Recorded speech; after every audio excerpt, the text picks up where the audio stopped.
All right, we are live. Welcome to another edition of Fandom Initiative. I am your host today, Michael Williams, Cinema CEO is my handle on Twitter and on Instagram. And unfortunately, my usual cohort, Antonio Palmeris, the Hungry Bleak, is not available this week, but I wanted to do a special show highlighting my man from the way back. um, Independent film artist, childhood friend, been through the struggle with. Yep, Michael yep. Andrews is our special guest for today. What's up, Mike? How are you, Thank you. brother? I'm good, my brother, man. Thank you so much, man. We haven't seen each other in forever, man. Thank you, man. Yeah, easily it's been like Yeah. 20 years, brother. Easily. you know? At least, man. Yeah, At least, yeah, man. yeah, Life. yeah. You know what they say? Life happens, man. Yeah, yeah. That is true, brother. That Yeah, that certainly is true. For yeah. those of you who Whether you don't wanted to or know, not. yeah, Yeah, that's real, brother. That's real. For those of you who don't know, me and Mike, we basically grew up together in Polo Grounds housing projects. We went to yeah, school together for the longest time in elementary school. We we've been friends for a very long time. I think just like he said, like life gets in the way, and that's where you kind of go your own paths. So we kind of yeah, don't get the time to hang out as much yeah. anymore. But we recently, not even recently, it's been a while, but we reconnected a little bit ago on Facebook, I Yeah. think. Yeah, yeah, like a and year ago. Yeah, yeah. So yeah, I mean we've been kind of talking to one another. He knows about my various projects as far as podcasting things go, and I've been watching him do his thing in independent films. So yeah, I mean I thought it was just natural to kind of have this brother on the show because he's also a fellow geek. For people who don't know, that's right. um, Yep, yep, I just thought it would be natural to have this brother on the show and let him talk about some of the things that he's involved in and also some of the things that, he likes in the geek community because the geek community, I think he and I both will agree, has exploded yep, to a point that I don't even think him and I back in elementary school could have possibly imagined it would go to.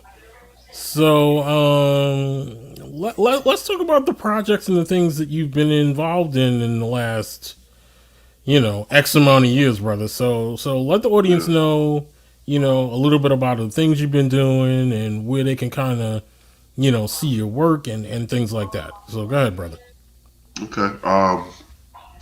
Well, after I graduated from City College back in '95, Uh, I studied drama. So for 20 years, I've been involved in theater, uh, off Broadway mainly. right. Racked up a lot of credits. Within the last few years, I jumped into directing, playwriting, All right. uh, producing and whatnot. Um, for a few years, from 2014 to 2019, me and this female friend of mine, we were producing our own shows, Okay. off Broadway showcases and whatnot. So we were giving Right. opportunities not just to ourselves, but to other actors around in the New York area. Right. So that lasted for a good while. Uh, So now I'm just basically back to uh, acting in other people's projects, basically. But I'm getting more and more to screenwriting because uh-huh. writing was always a passion of mine, even from when we were kids. Yeah. Yeah. Yeah. Yeah. I Yeah. remember. So yeah. So matter of fact, I did two short films last year in the middle of the pandemic, and Uh-huh. that helped. That was a bit. I'll admit that was therapeutic for me because I was Yeah. going through a rough time Yeah. Yeah. Yeah. last year, and it still Uh-huh. am in a way, because this thing is just, to say it altered our reality is like, Uh, that's an understatement. You know, Yeah, you're right, brother. You definitely right on that. Yeah, for real. yeah, Like I never thought in our lifetime we go through this. You know what I'm saying? But I yeah, tell yeah, anybody, if you have a passion for something, pursue it. yeah, yeah, Don't let the pandemic stop you, because once you yeah, do that, it's like it's sad. But I mean, you need a mental outlet. You know what I mean? yeah. I agree, So brother. Yeah, yeah. So I know yeah. for me, like not just acting, but like comic books was our Mm-hmm. passion too. It still is for me. Mm-hmm. Yeah, yeah, So yeah. yeah. So I did two short films late last summer. I Mm-hmm. got three projects coming up this year, Mm-hmm. plus one where I just wrote the script. I'm going to do a rewrite, but I got some other stuff coming up acting wise. So I'm Okay. just trying to get my mind focused Yeah, yeah, and working on yeah. my craft. You know what I'm saying? Trying to be like the next Denzel. You know what I mean? The next I, Tom Hanks and get that brass I ring, brother. You know what I'm saying? I hear you, brother. I hear you. I hear you for Yeah. So sure. Yeah. definitely, man. So Yeah, like talk about those specific movies that you did like during the pandemic, and are they available to be seen by people who might be curious to see the things that you're doing? oh yeah. Okay. Well, you know what? Let me take it back. Okay. I did two films back in 2019. They are available on Amazon Prime. Okay. One one movie is called DNR, which Mhm. means Do Not Resuscitate. That's like a small family drama. Mhm. 40 minutes.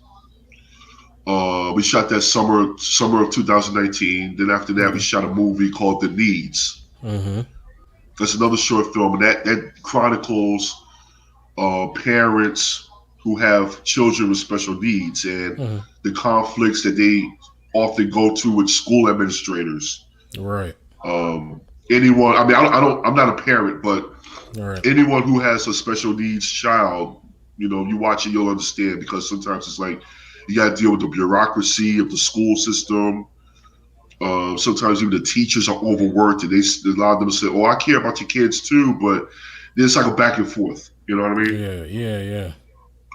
So then last summer I did a movie called Traffic Lanes. Well, all the projects were directed mainly by this a colleague of mine named Jermaine Smith. Mhm. He has a company called Everyday the Brand. You can even look that up on IG. Okay. Traffic Lanes is a little comedy about traffic agents and little Mhm. crazy shit that they go through, Mhm. personal and professionally. Yeah. So I think he's still editing that. That should be on Prime pretty soon. I don't know exactly when, but Okay. when I find out, you can check it out. Yeah. Um, and I just wrote a horror script, which we should be filming soon. Like I said, I'm going to do a little tweak of the script, but Mhm. me and the director and the leading lady, we had a phone conversation the other night, so we're just getting everything rolling. Yeah. And I just want to start working on more films and stuff like that, since the theater world, as we know, is on hold. Mhm. Well, For the who knows foreseeable how future. long? Yeah. Yeah. For the Right, foreseeable future. Yeah. exactly. But it's cool to know that there are people out there like my friend Jermaine, who's they take the opportunity to shoot films. They just, I mean, as long as practice Quarantine safety protocols. precautions, you're Yeah. good. Yeah. Yeah. Yeah. So, Yeah. Yeah. because I'm gonna tell you, man, it's tough being an artist right now. It was tough even before the pandemic, but now even more so. And it's like, you know, what do? You need an outlet. Yeah. You need Yeah. an outlet. Yeah. I mean, like I always say, I don't like a friend. Another friend of mine once said, "I don't want to just watch TV. I want to be TV." You know what I mean? Yeah. So, yeah. So that's what I'm working on right now, professionally. Yeah. I hear you, brother. Um, I mean, I think the good thing, like you mentioned, like these projects being on like Amazon Prime and things like that. Yeah. I think, I think part of if there is any silver lining, right, in Mm-hmm. in the fact that we're in this pandemic and to a certain extent, entertainment has thrived, but to another certain extent, entertainment has been compromised, right? So Yeah.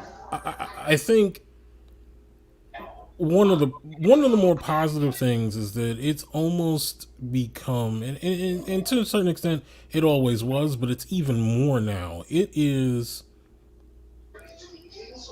an actors and content creators medium now, right? Yeah. Like there are more outlets now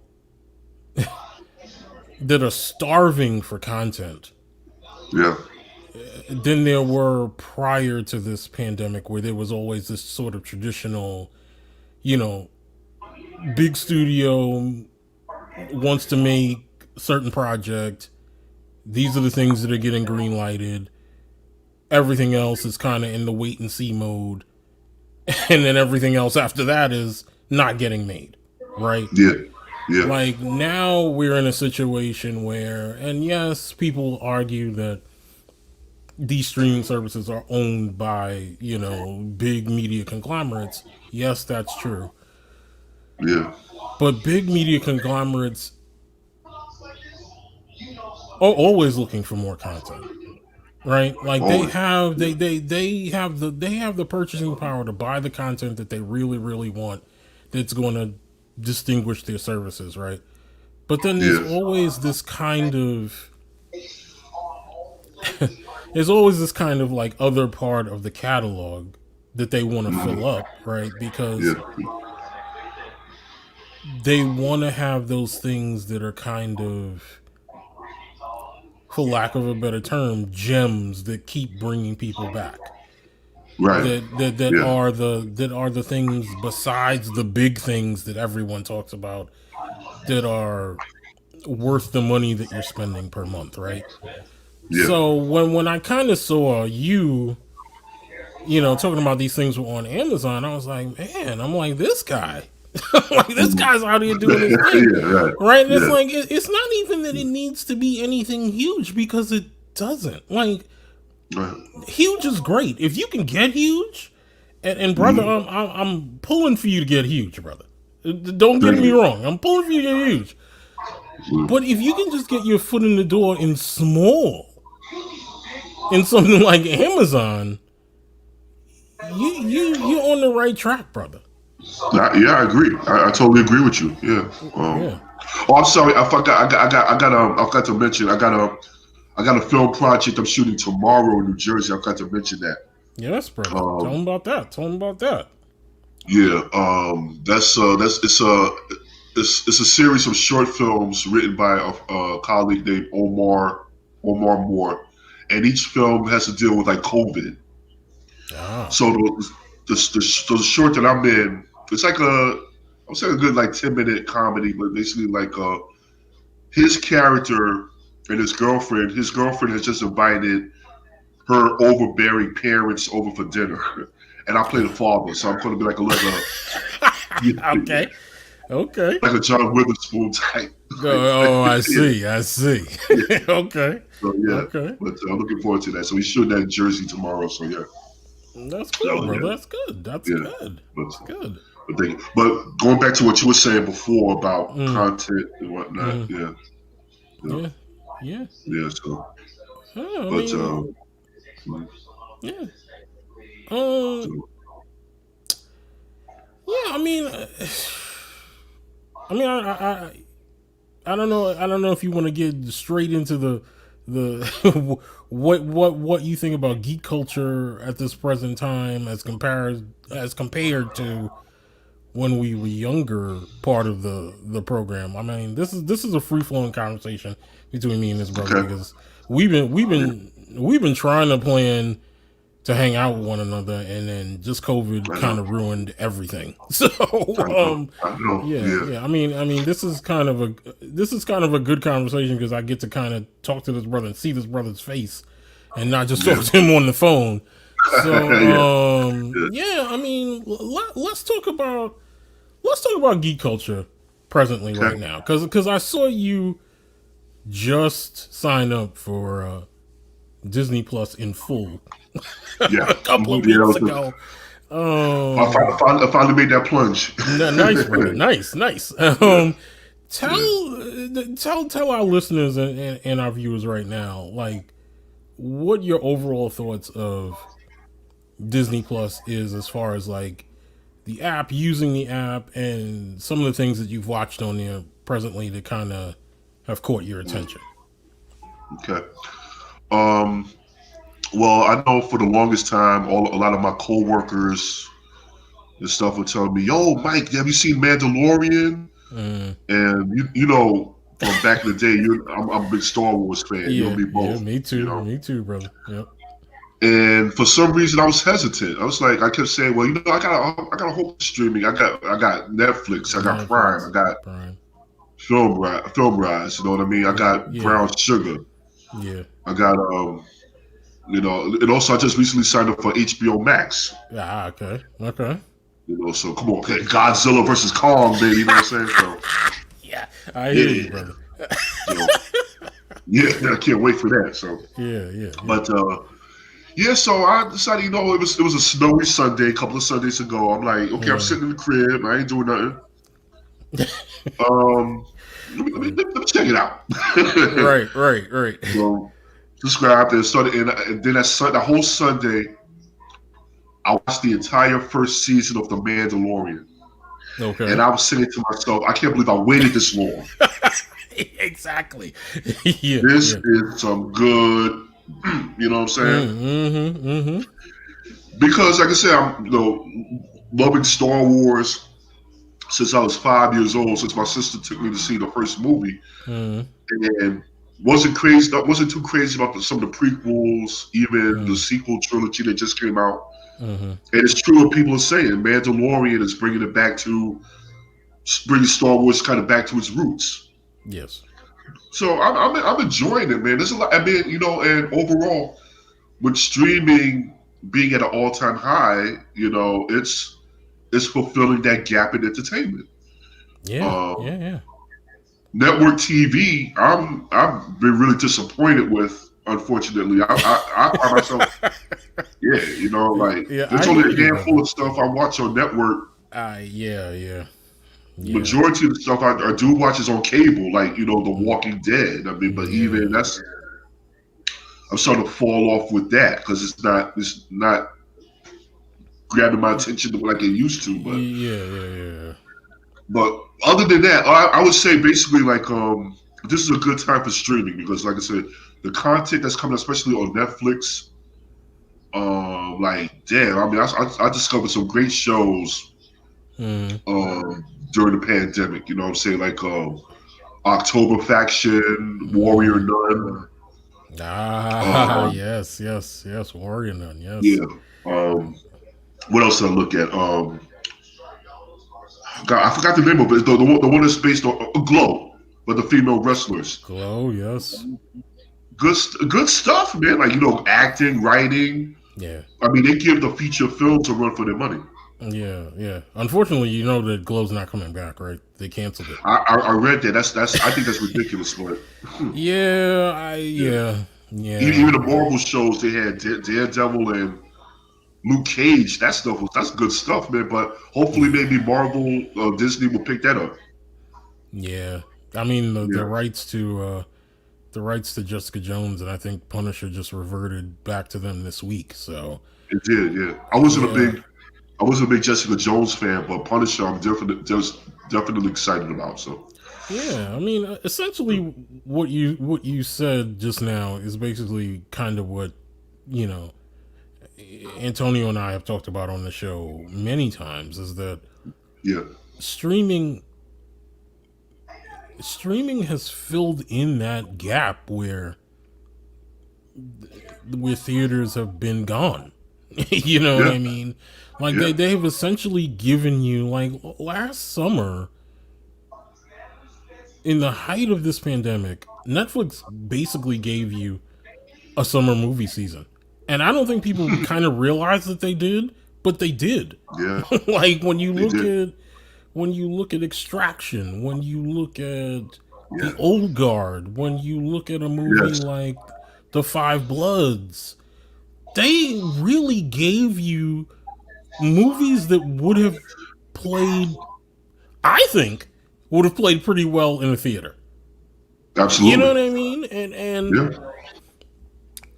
You know, it's interesting because I work in the industry, right? Like I work in the opposite end of the industry that Mike does. Like Mike is on the front line, kind of, for lack of a better term, and this doesn't cheapen anything that he's doing. He's acting out his dreams, right? Right?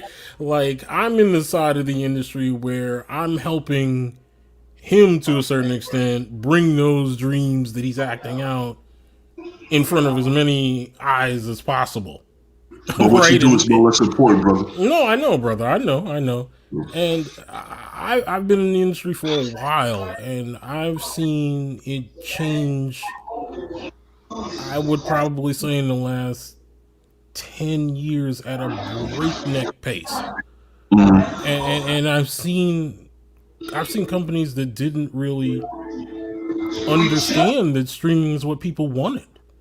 Yeah, You know what I mean? Which yeah, is crazy. Which is crazy to me. yeah. Hey, you got the TV on in the background or not? I'm sorry. You have the TV on in the background? Yeah, my brother, Oh, your brother's on. my computer room is right next to his bedroom. Ah, But okay. I can I turn see. it down if you want me to. If you can, a little would be good if you can. Yeah, just give me. I'm sorry. I didn't think you could hear it, but just give me a second. I'm No, sorry. it's cool. It's cool, brother. It's cool. It's cool. Yeah, It's cool. right. Yeah, yeah. So we're gonna let Mike do that real quick, but yeah. I mean, again, streaming has become this thing that nobody really in the industry kind of embraced until it was too late. Like certain places were on top of it. Netflix definitely. And there are plenty of stories that you can see out there where companies had an opportunity to kind of, you know, put Netflix out of its misery very early on, and they chose not to because they just didn't think Netflix for real would be any kind of player in the industry. And they essentially made a huge error there. Like a huge error. Like Netflix is a prime a prime force in the industry now. 200 million subscribers all can't be wrong about this app that they're paying for every month. You know what I mean? So, um, yeah, I mean, when you look at it at the end of the day, this is where we are, where streaming has become a major force, and it's probably not going to change even when the pandemic is over. Yeah, Mike, yeah, I'm sorry, bro. yeah. It's cool, brother. I He was just, got a whole bunch of he got a whole bunch of remote controls. I'm trying to find one for the it's cool. TV. I'm just It's like, cool, bro. It's cool, brother. It's cool. It's yeah, cool. It's cool. yeah. It's cool. But Let me close yeah, the door. Hold on. yeah. Yeah. So I was just just want to let our audience out there know that you know if you haven't embraced streaming yet, you need to because it's not going anywhere anytime soon. In fact, I think what you're gonna see is that streaming is gonna double down, and it's really going to be the thing that the thing that presents you with more engaging and more connected content as we go on, depending on who it is. So, yeah, I mean that's what I was telling them. Like I was telling them that streaming has become this thing that initially a lot of these companies out here did not embrace, and it's Yeah. been to their detriment. Like a lot of places, it's been to their detriment. A lot of them are trying to do it now in the from behind stage where they're trying to catch everyone else, Yeah. and that's really difficult to do if you didn't embrace it from the beginning, or you didn't Yeah. have a plan on how to get there and how to be fruitful once you did get there. You Yeah. know what I mean? Yeah. So yeah. Mm. Um yeah, so I agree completely with you on the things you were saying about the Mandalorian. The Mandalorian to me, and I've said it, arguably the best space western I've ever seen. Mm. um Yeah. Good Western motif. Yeah. yeah, brings Star Wars completely back to basics. I mean, I had problems with the prequels much like you did. Mm. This last trilogy, I was a little more forgiving, although there were things about it that I thought were curious choices that they shouldn't have done, that I wish they hadn't done. Yeah. But I think when you look at The Mandalorian takes Star Wars back to basics. It's a really simple premised show, which is Yeah. crazy to me, right? Because Mm. when you think about it, you know how connected the show is. Right. But the premise is so simple week to week. It's just like it's almost there's almost a part of you that thinks this show shouldn't work as well as it does, but Yeah. it does. It It does. does, It does. which is crazy. So I Well, don't know. you know what? I totally agree with you, and kudos to Dave Filoni and John Favreau.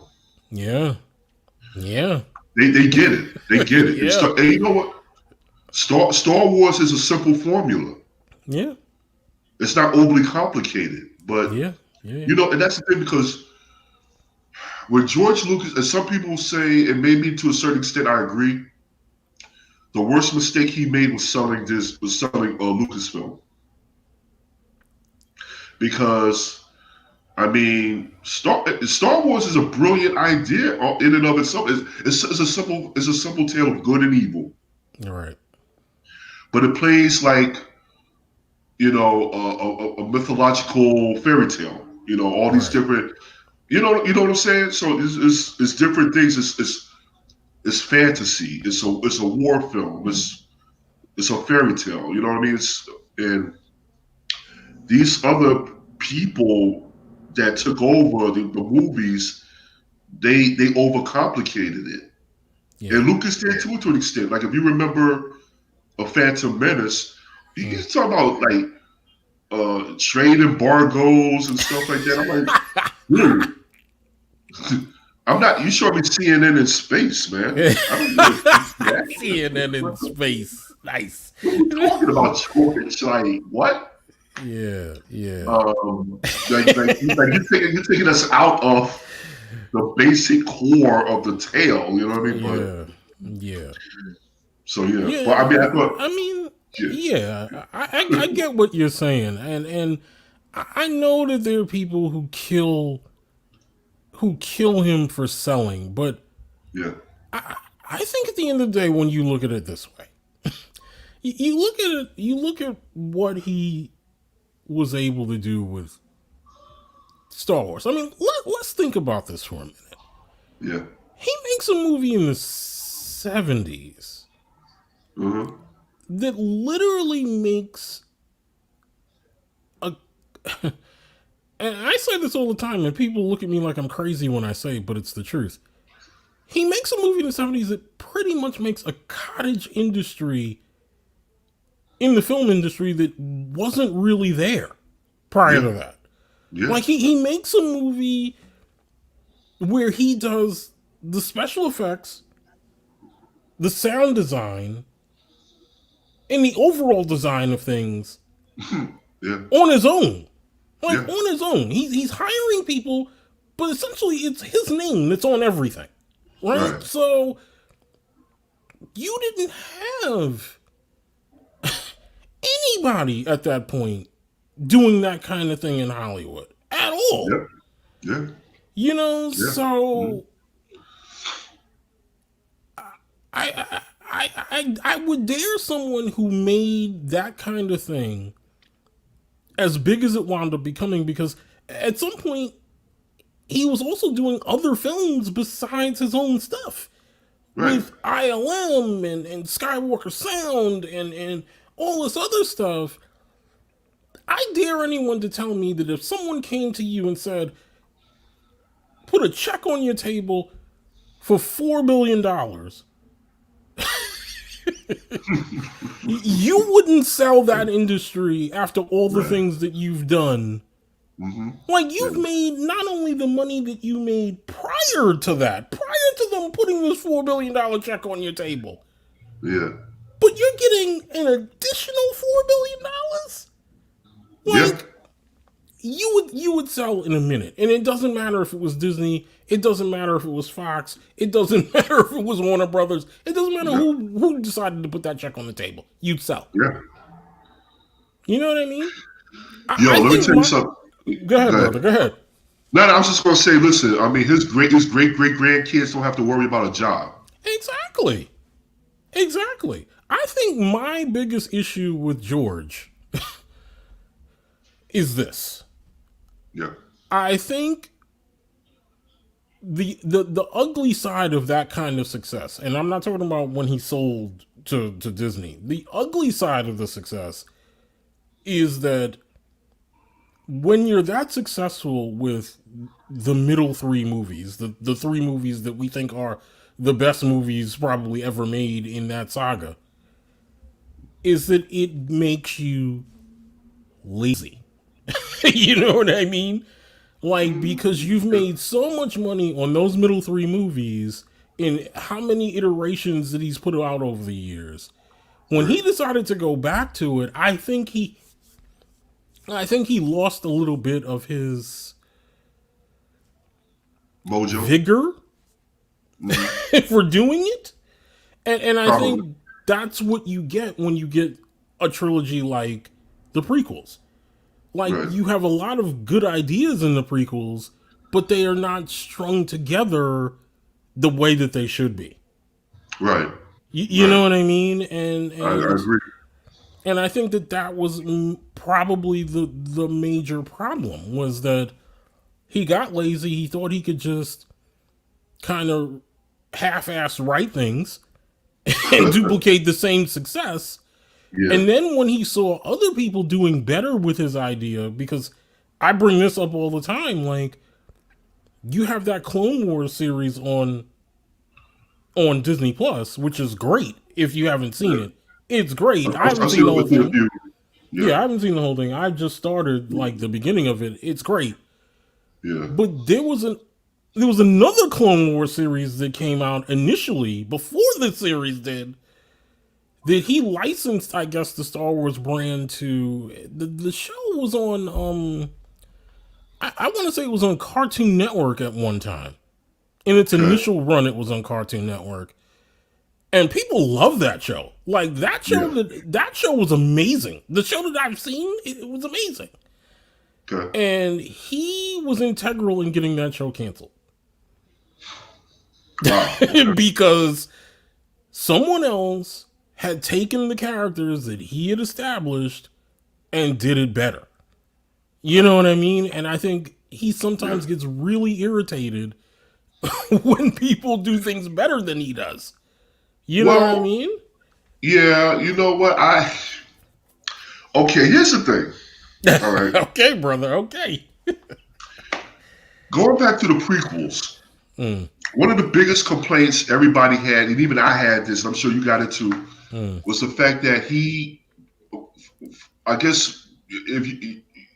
pretty much sacrificed the story for technology. Yes. Okay. In other words, he kept saying over and over again that had he had the technology in the 70s that he had in the 90s, the original trilogy would have been much better films. What George always fails to understand, especially for our generation, you and me, those movies, as they are originally made in 77, 80, and 83, were perfect. Yes, I agree with you, brother. I agree. Let me repeat that. Perfect. Yes. Brother. You didn't need to change a goddamn thing, brother. Okay. So what if you didn't have enough money to make a more spacious view of Mos Eisley? So what if you didn't have enough money to, put better emphasis on the Death Star siege with the X-Wing fighters? What we saw in theaters, listen, I was 5 years old when I saw that in a theater. You know how blown away that was? That was revolutionary. Everybody from 5 to 95 all said the same thing. They had never seen anything like that before. Yeah, brother. It was perfect, man. Yeah, And he goes on 20 years later, I'm not happy with it. yeah. That was what we had, George. Exactly, You may exactly. not be happy with it, but you tell that to any kid growing up at our time that saw those movies. That was our. I like to say that was our Wizard of Oz. Yeah. I agree, brother. I agree. I Okay, agree. and I'm not happy with it. I wish I had I wish I had the technology I had back then. And then when he does the prequels, he's so wrapped up in the new cameras that he created and the new visual effects that he created that he sacrificed the story. Those stories are half baked. And then I watch um, episode 3, Mm-hmm. Revenge of the Sith, and I said, "Okay, George, Mm-hmm. I'm not mad at you anymore. Mm-hmm. This is taking it back to the old Star Wars." In Mm-hmm. my opinion, that's how I feel about it. Yeah. Because I have problems with Attack of the Clones and Phantom Menace. I mean, beautiful movies visually, Mm-hmm. great special effects, Mm-hmm. choreography, whatever. The Yeah. stories just left me cold, and the acting was Yeah. like, Yeah. what? Yeah. But Yeah. I'm going on a tangent. But the Yeah, Star brother. Wars means a lot to us. Yeah. George needs to just get off of out of his ass, and you know what I'm saying. And no Hey, matter brother. what they do, no films, no future films or whatever are ever going to match the magic of A New Hope, Empire Strikes Back, and Return of the Jedi. It ain't gonna happen. No. That No. was lightning in a bottle. Yeah, you only get three. You very rarely get three movies that are that good, Yeah, and it's hard. It's hard. It's hard to. And I say this to people all the time. Like, and I've kind of been saying this to people in right. reference to, you know, Disney's latest, triumph, the Marvel Cinematic Universe in that first round, like this first saga of the 20 plus connected films. I keep telling Yeah, people like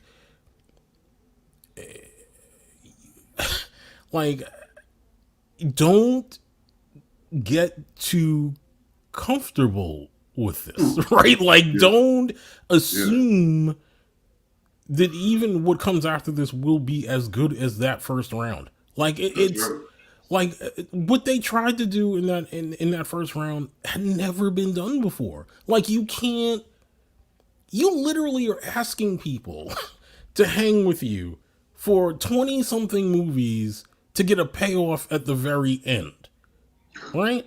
Like Yeah, that's hard. That's hard. Like you're asking people to commit a very large chunk of their lives in order to get what they want out of this. yeah, yeah, And it's not that I don't believe in what Disney has done with Marvel, because I think in some ways what Disney has done with Marvel has also made it a real problem for other studios to do it too. Is that they basically went out of their way, bought Marvel, and pretty much said to Marvel, look, we're gonna write these checks for you. yeah, Just don't make us look bad. yeah, You know what I mean? They're like, yeah, we're willing to write the check for you to do these movies the way you want. Do not make us look bad. yeah. You know what I mean? Well said. And no other studio wants to do that. I don't care Yeah, what anybody says about the Disney cinematic extended Disney, sorry, the DC. DCEU, the DC Comics extended universe. They don't want to do that because Yeah, it does not fit well in what they do well over at Warner Brothers. I said this to my brother a long time ago, my brother Andre a long time ago. When yeah, he's had, these things that he said about what they've done over there at Warner Brothers with DC properties, and I said to him, I said very simply, Warner Brothers is a prestige movie studio hmm, that happens to make comic book films. It's not the yeah, other way around.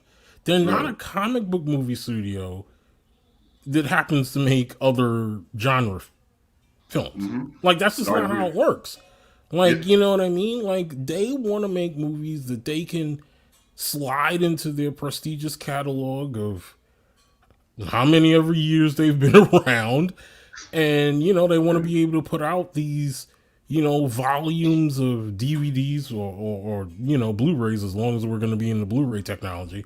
They want to Right. be able to put these things out every few years that have these prestige movies in it.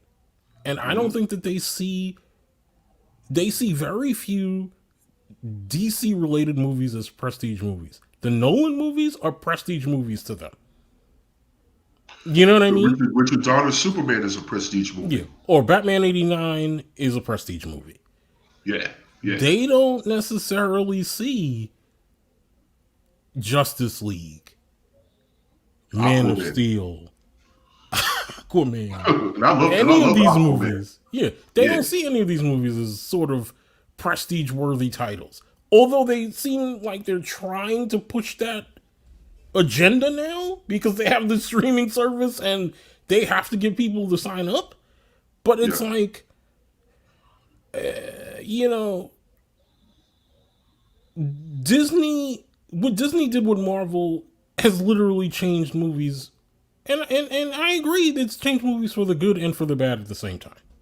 Yeah. It really has. Yeah. I hear you. But, you know, I don't know. I mean, I don't know.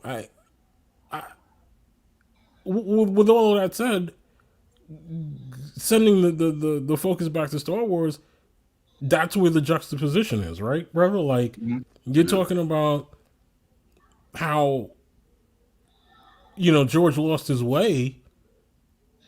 That's why the Mandalorian to me is just so it's just so right on time and ridiculous. Like, it's Right. literally Star Wars going back to being Star Wars in the most simplest way possible. Yeah. You Yeah. know, Totally. Totally. Yeah. and it's Um. why I'm all for, which has been the rumor and what people want is for this guy to take over Lucasfilm. Favreau. Favreau. He'd be my choice. He gets it. Yeah. He gets it. You know. Yeah. I did hear something that I know they kicked out Kathleen Kennedy. Yeah. Yeah. Uh. She's playing out the string, I think, of her contract. Yeah. Yeah. But Kathleen. yeah. Yeah. And Kathleen Kennedy. That's a name I remember from the early '80s when she used to work with Spielberg Yeah. and whatnot. Yeah. But she I don't know. She ran Star Wars into the ground, brother. Because those movies, the prequel, the sequel trilogy, dude. I'm sorry. And people can say what they want, and I would love to even talk about these if you want. Mm, The sequel trilogies, okay. Force Awakens is good, yes. even though it's A New Hope 2.0. Yes. The Last Jedi needs to be reevaluated because if you look at it again and again, I know people hated it. I know a lot of people hate it. They did things with that movie. They took chances with that movie Mm-hmm. that people were bitching about. Mm-hmm. No, that's not how it goes. He doesn't Mm-hmm. get it. What's Ryan Johnson doing? Open your mind, people. Okay. I'm with you, brother. I'm with you there. I'm with you there. Then we get to what should be the capper, the movie we've been waiting for probably the past 4 years. Yes. Yeah. What happened? Rise of Skywalker. What happened? I'll tell you what happened, brother. I'll tell you exactly what happened. Please tell me. It's something that we talk about also on the show. What Yeah. happens when gatekeepers and when I say gatekeepers, I mean geeks who think they now have this unlimited power Yeah. to be able to say what they want, be critical when they want, even when it's not Mhm. necessary to be critical, Yeah. and can somehow think that they can hijack any production that they don't agree with. Yeah. I Yeah. think that this is exactly what happened. Yeah. I am a fan of Last Jedi. I've said this. I stand by it. I am an Mm, absolute fan of that film. I think that that right. film, like you said, takes chances. I think it's brave enough to say to its audience, and it does it. It does it throughout the entire film, and that's the thing that Yeah. people don't see. That what's Yes. going on in there. It's like Yes. the film is literally telling us who hold Star Wars to this high place in our hearts that Yeah. yes, it was yours for a certain time, but it can't remain yours forever. We Right. have to open this up for other people because other Yep. people are what is going to keep this going. Like Yeah. this is just how it is. You Yes. know, that's the Yeah. nature of having a franchise. You have Yeah. to appeal to different audiences over decades, over time. Change You it up. know? Change it up. Yeah, and I think there were a lot of things that hit me well, and I say this because, and I've said this on the show, is that there is a certain wisdom you get the older you are. Like, and you see things differently. Right. Like, I know that there were people who did not understand why Luke would isolate himself from the Force. Why Yeah. Luke would isolate himself from the rebellion. Why Yeah. Luke would choose to stay on Octo versus be the guy out front Mm, with Leia and everybody else. yeah. Because at some point, Luke knows in his heart that there is this weight of being known as the chosen one that you Mm, can't bear forever. right. Like there Right. is inherent failure when the outcome that you think is going to happen doesn't happen, Right. right? Yeah.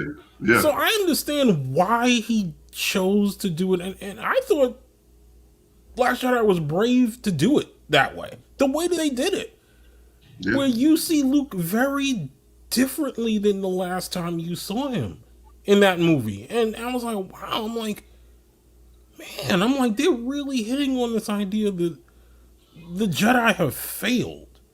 And the only way Yeah. that you can do that is to have the face of the Jedi kind of Mhm. show you how he is now. Right. When everything's hit the fan and nothing's really changed post me, me Mhm. defeating the Emperor, me defeating Darth Vader and helping him throw the Emperor down a shaft. You know what I mean? Right. Like, Yeah. nothing's really changed. It's the same, if not worse. Right. You know what I mean? And Yeah.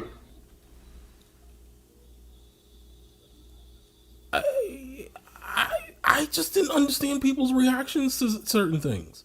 And You I know think the what? other and I think the other mistake that the Last Jedi made, although I understand why they did it Mhm. at the very end, where they don't really tell you. Again, they leave it unresolved about Rey, right? This Uh-huh. idea that Kylo says you're nothing. Right. You're just kind of the daughter of junkers. That's all you are, Right. Yeah. right? Yeah. I think that people went into this movie thinking that they had everything all figured out, and again, the movie kind of tells you, and Luke says it. That's the beauty of the film, that Luke says it in the middle of the movie. It's not gonna go the way that you think. Yeah. You know what I Yeah. mean? Like, Yeah. that's the beauty of The Last Jedi. The Last Jedi is the movie that says to everybody who are semi Star Wars fans, not necessarily true fans, semi Right. Star Wars fans, Yeah. you think you have everything figured out? You don't. Like, we're not going the way that you've read in every tabloid out here before seeing this movie. That's not Yeah. where we're going.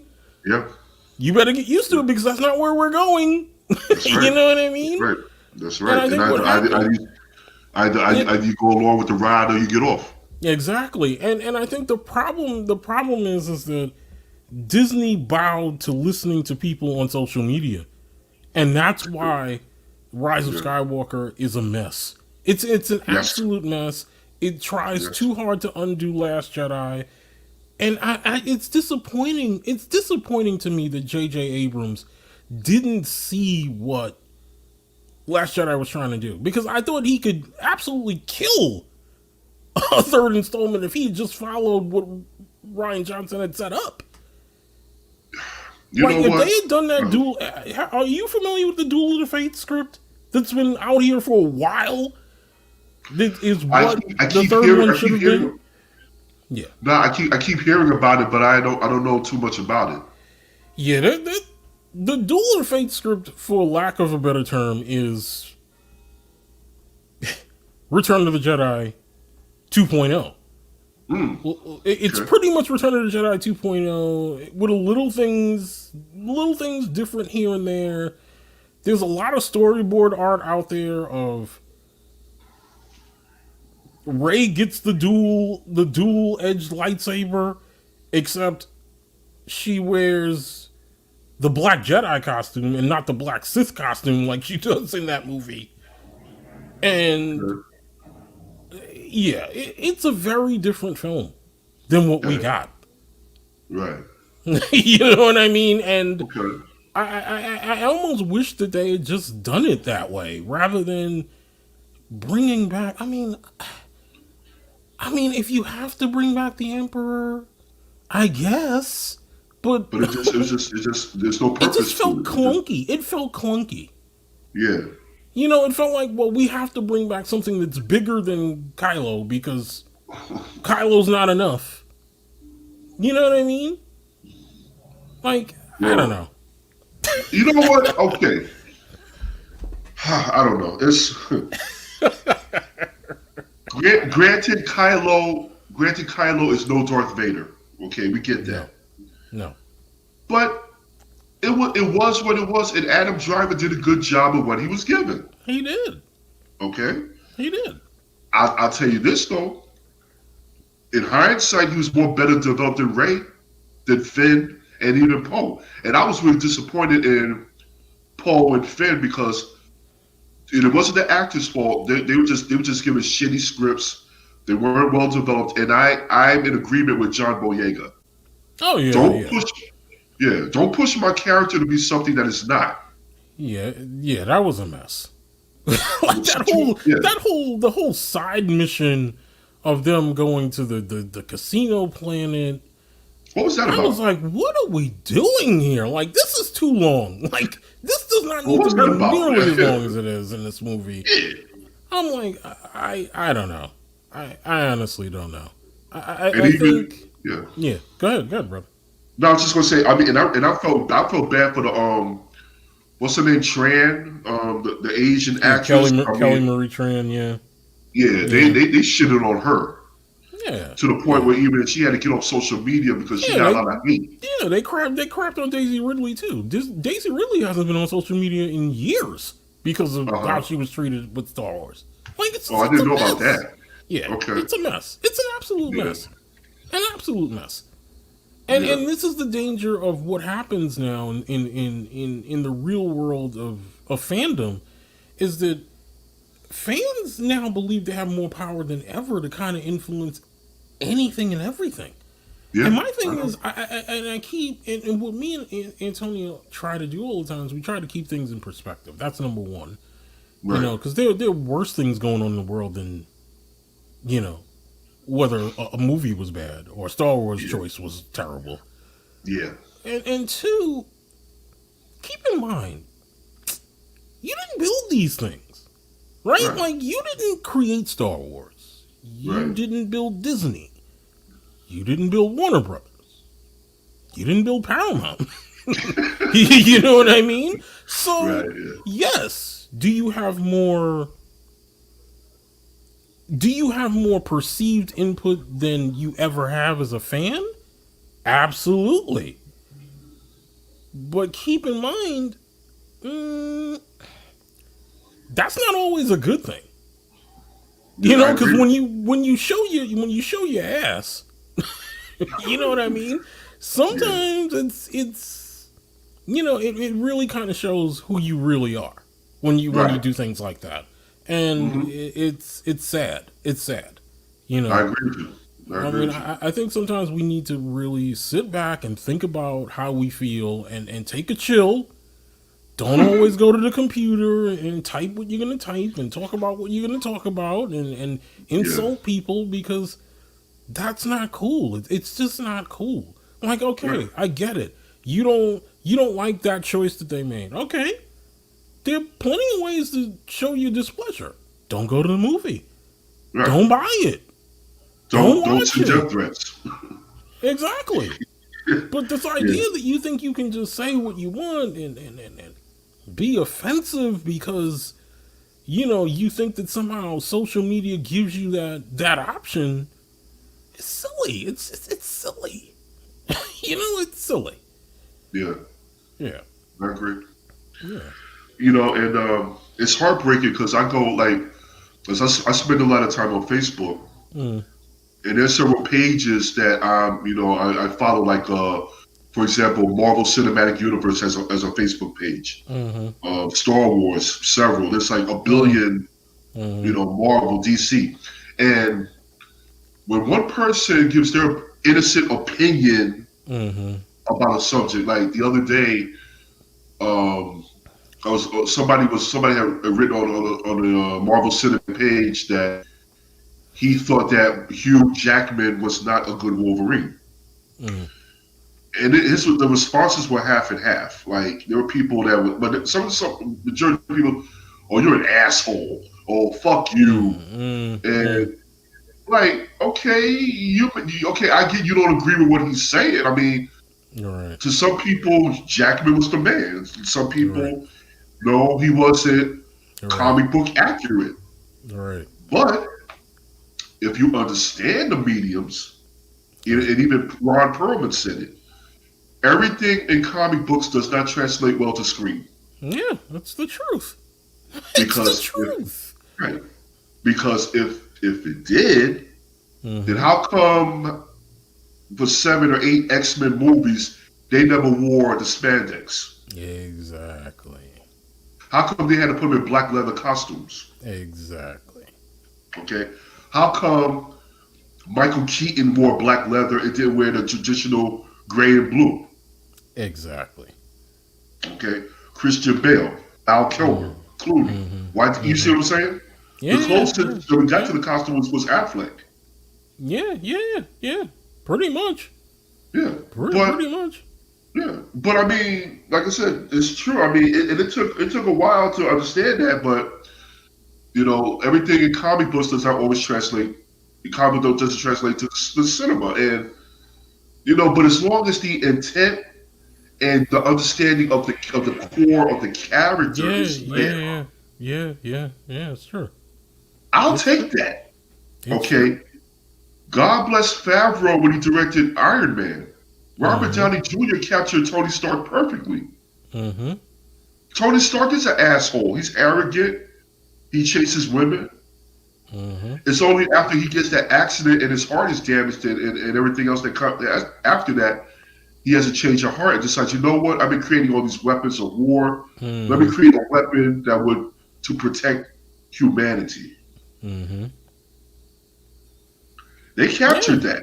Yeah. Yeah, And he's still. that's the yeah, Yeah. yeah, good, brother, good. No, I Yeah, was just yeah. gonna say. I mean, yeah, he's still a fool, Yeah. but now he has. Is just but now he's looking not just for himself, but he's looking out for other people. Right. That's the Right. essence of a hero. Right. Right. Okay, so And I think in some ways the arc that they did with Tony throughout the Marvel Cinematic Saga yeah, has been great. I mean, not every Iron Man film has been great. no. I don't think any of them have been as good as that first one. The second Well, one the is third one I'm looking okay. to. Third one is terrible. Um, um, uh, but I mean, my brother wanted them to do the Demon in the Bottle storyline for the longest time, and I'm like, that's never gonna happen. Like, That would be interesting. these guys are never gonna do a Demon in Bottle storyline the way Yeah. you want it to be done, because Right.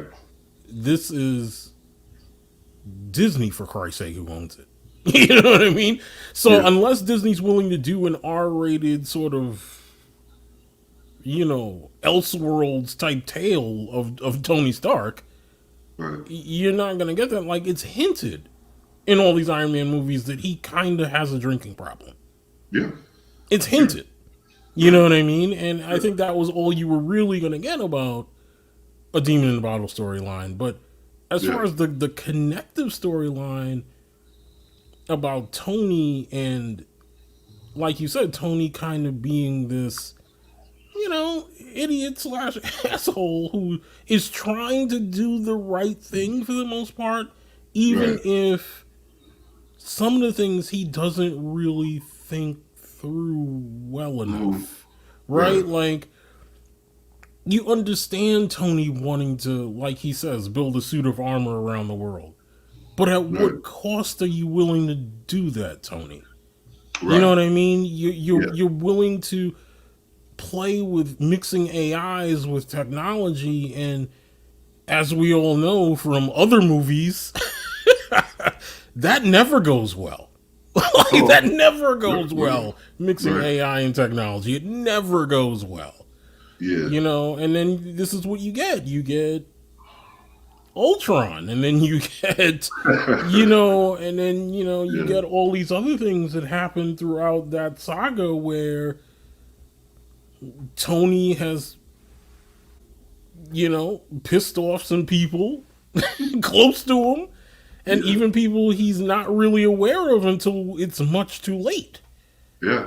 You Yeah. know what I mean? And it's just kind of like, for them to kind of pin the connective thread for that entire saga on Tony Yeah. is just brilliant. I mean, it's brilliant. It's brilliant.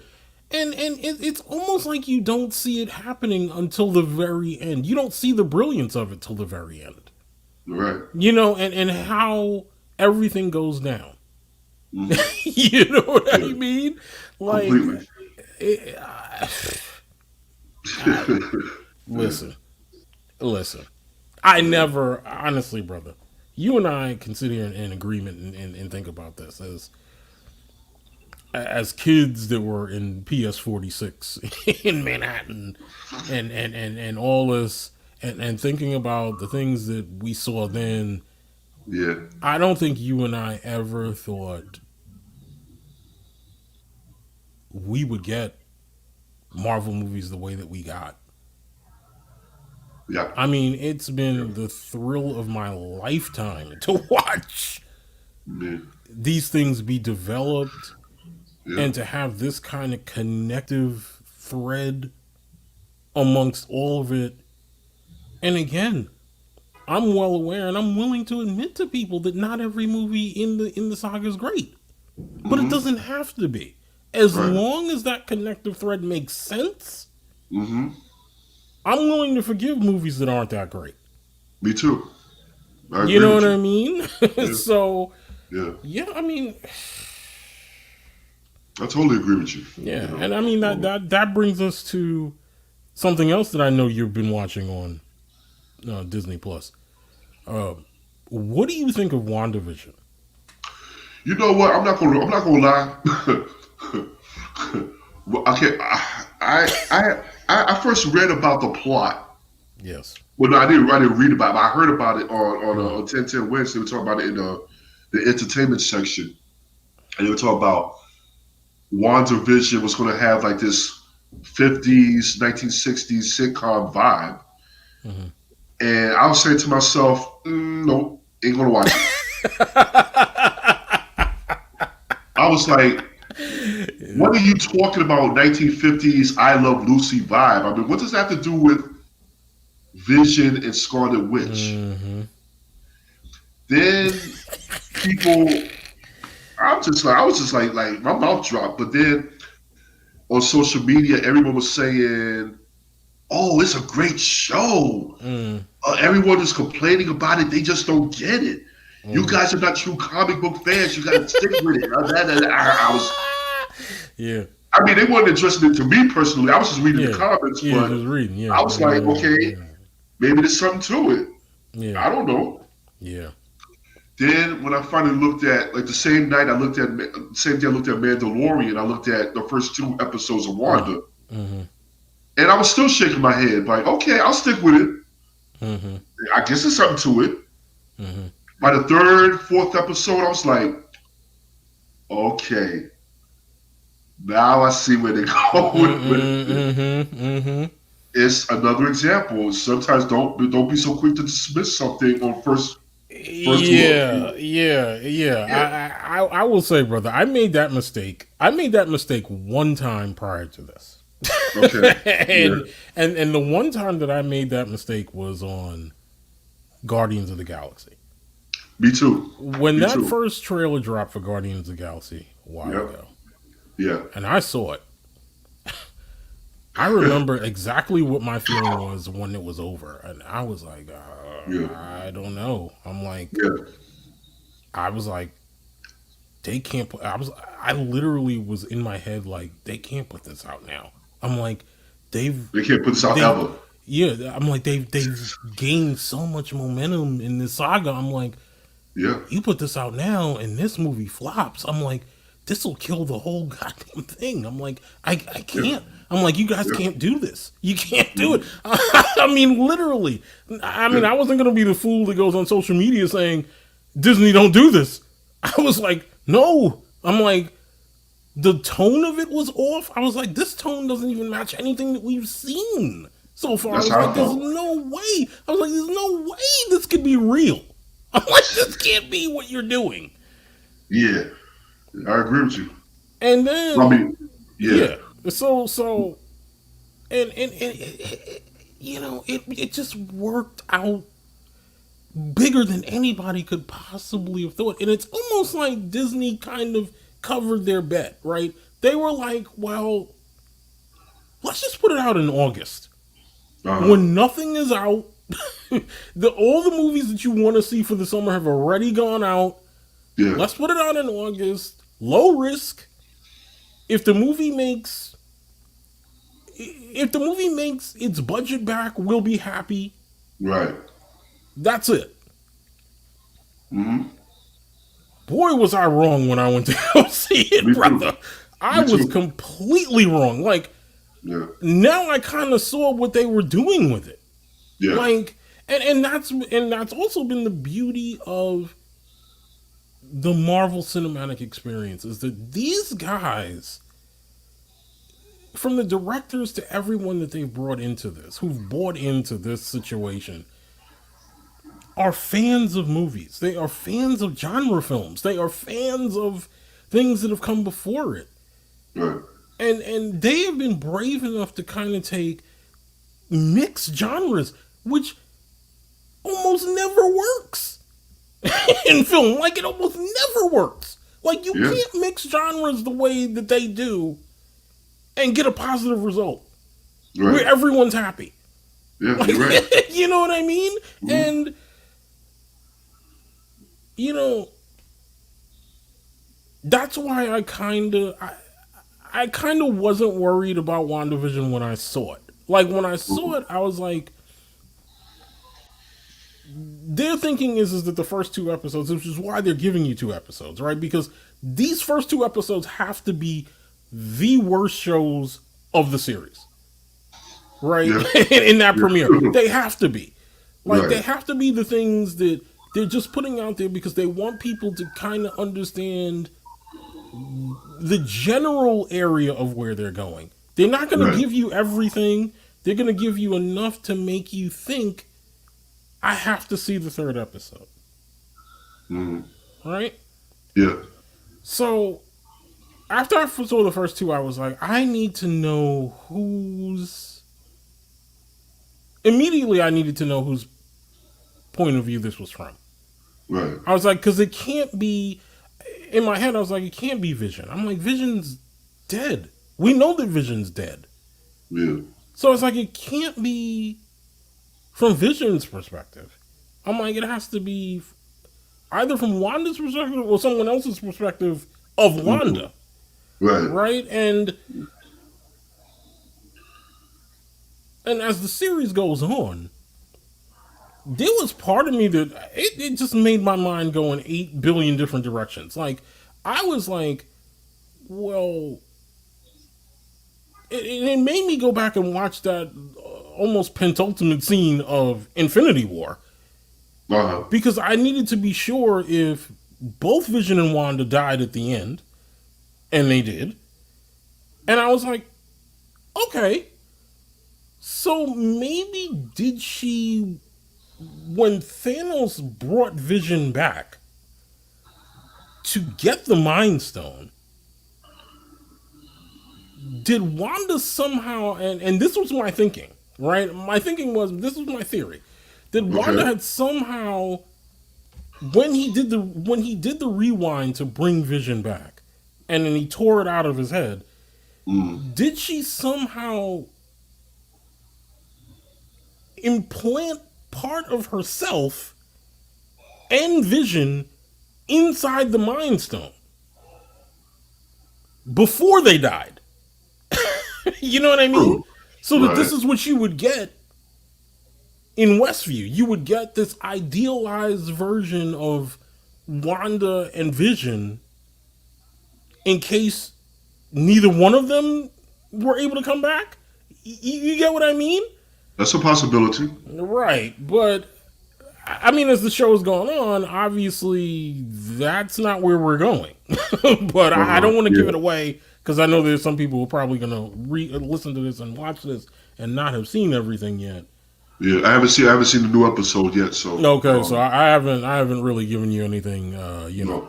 No. anything really. But But I see some fools, some people already trying to spoil it on Facebook already. yeah, I of see course, of stuff. course, of course, brother. Okay, That, so that, that yeah. goes with the territory. But WandaVision is Yeah. just brilliant. The show is brilliant. It's Yeah. brilliant. And for people who are complaining about, well, they don't drop all the episodes at one time, who cares? Like, that's not how you used to watch TV. Right. You got too used to binging on Netflix. That's what happened. Yeah. And yes, are there certain shows that are worth binging at one time? Absolutely. Absolutely. Yeah. But this is not it. Right. Like, there's too much Yeah. plot in this show for you to Yeah. binge it all at one time. I know. And, People want their cake and eat it too. yeah, No, yeah, we've been spoiled. We're yeah, spoiled. yeah. And it's just brilliant show. It's brilliant world building, like Antonio likes to say on the show. Brilliant world building, brilliant storytelling. Like, I Yeah. love everything that they are doing with Yeah. Monica Rambeau in this show. And I Yeah. think that people need to start paying attention to what they're doing with Monica Rambeau in the show because I think a lot of that stuff is going to play a huge part in Captain Marvel too. I honestly do. Because I think that there have been some things that they've already kind of touched on that have my mind wondering how her relationship with Carol is. Because Okay. I don't, there was a scene in particular in one of the episodes where where Monica gave this look when they said something about Carol, and I immediately reached out to Antonio and I was like, I can't be the only one who saw that. Like, the look on her face was like disgust. Yeah. So I feel like her and Carol are not on solid footing at all. Okay. And I'm not sure why that is. We'll find out. I'm sure we'll find out, Yeah. but Yeah. just brilliant, brilliant, brilliant. Like, what Yeah. they're doing in WandaVision is brilliant. Absolutely Yeah. brilliant. And this is what happened. This is the power of streaming, right? Disney's take on it is, let's just start building the world that we want to continue to build with the MCU through these shows. Yeah. It's easier to do it that way. Right. You know what I mean? Yeah. And I hear you. I don't know why. I mean, I guess Warner Brothers is trying to work their way towards that. Like, I don't know that I necessarily agreed with them doing, because they're talking about doing a what are they talking about? This spin-off show of the Batman, which is supposed to be Gotham City PD. Well, I heard they want to do a Batman series with Affleck. I don't know if it's going to be a series or a miniseries like what they try to do with Justice League. Mm. Um, I think a series would be perfect if Affleck is willing to make that commitment. Although he's primarily a film actor, he may not be, but or Yeah. they could just do the miniseries thing. I'd be cool with that Yeah, too. I'd be absolutely cool with a miniseries. Like, I'm not looking Yeah. for him to do 10 seasons of Batman. Like, that's No, no, no, hell unrealistic. no. That's No. unrealistic, and it's just it's unfair Yeah. to him as an actor. Right. Like, you should literally say to him, "Look, we're willing to give you this amount of money. Let's do a 10 episode arc. You should be able, if you have good writing, you should be able to tell your story in 10 episodes and be done." You know what He I could mean? write it himself because he's a hell of a Yeah, writer. yeah, Because remember, he absolutely. was supposed to do his own big screen Batman. He was going to write and direct. Absolutely.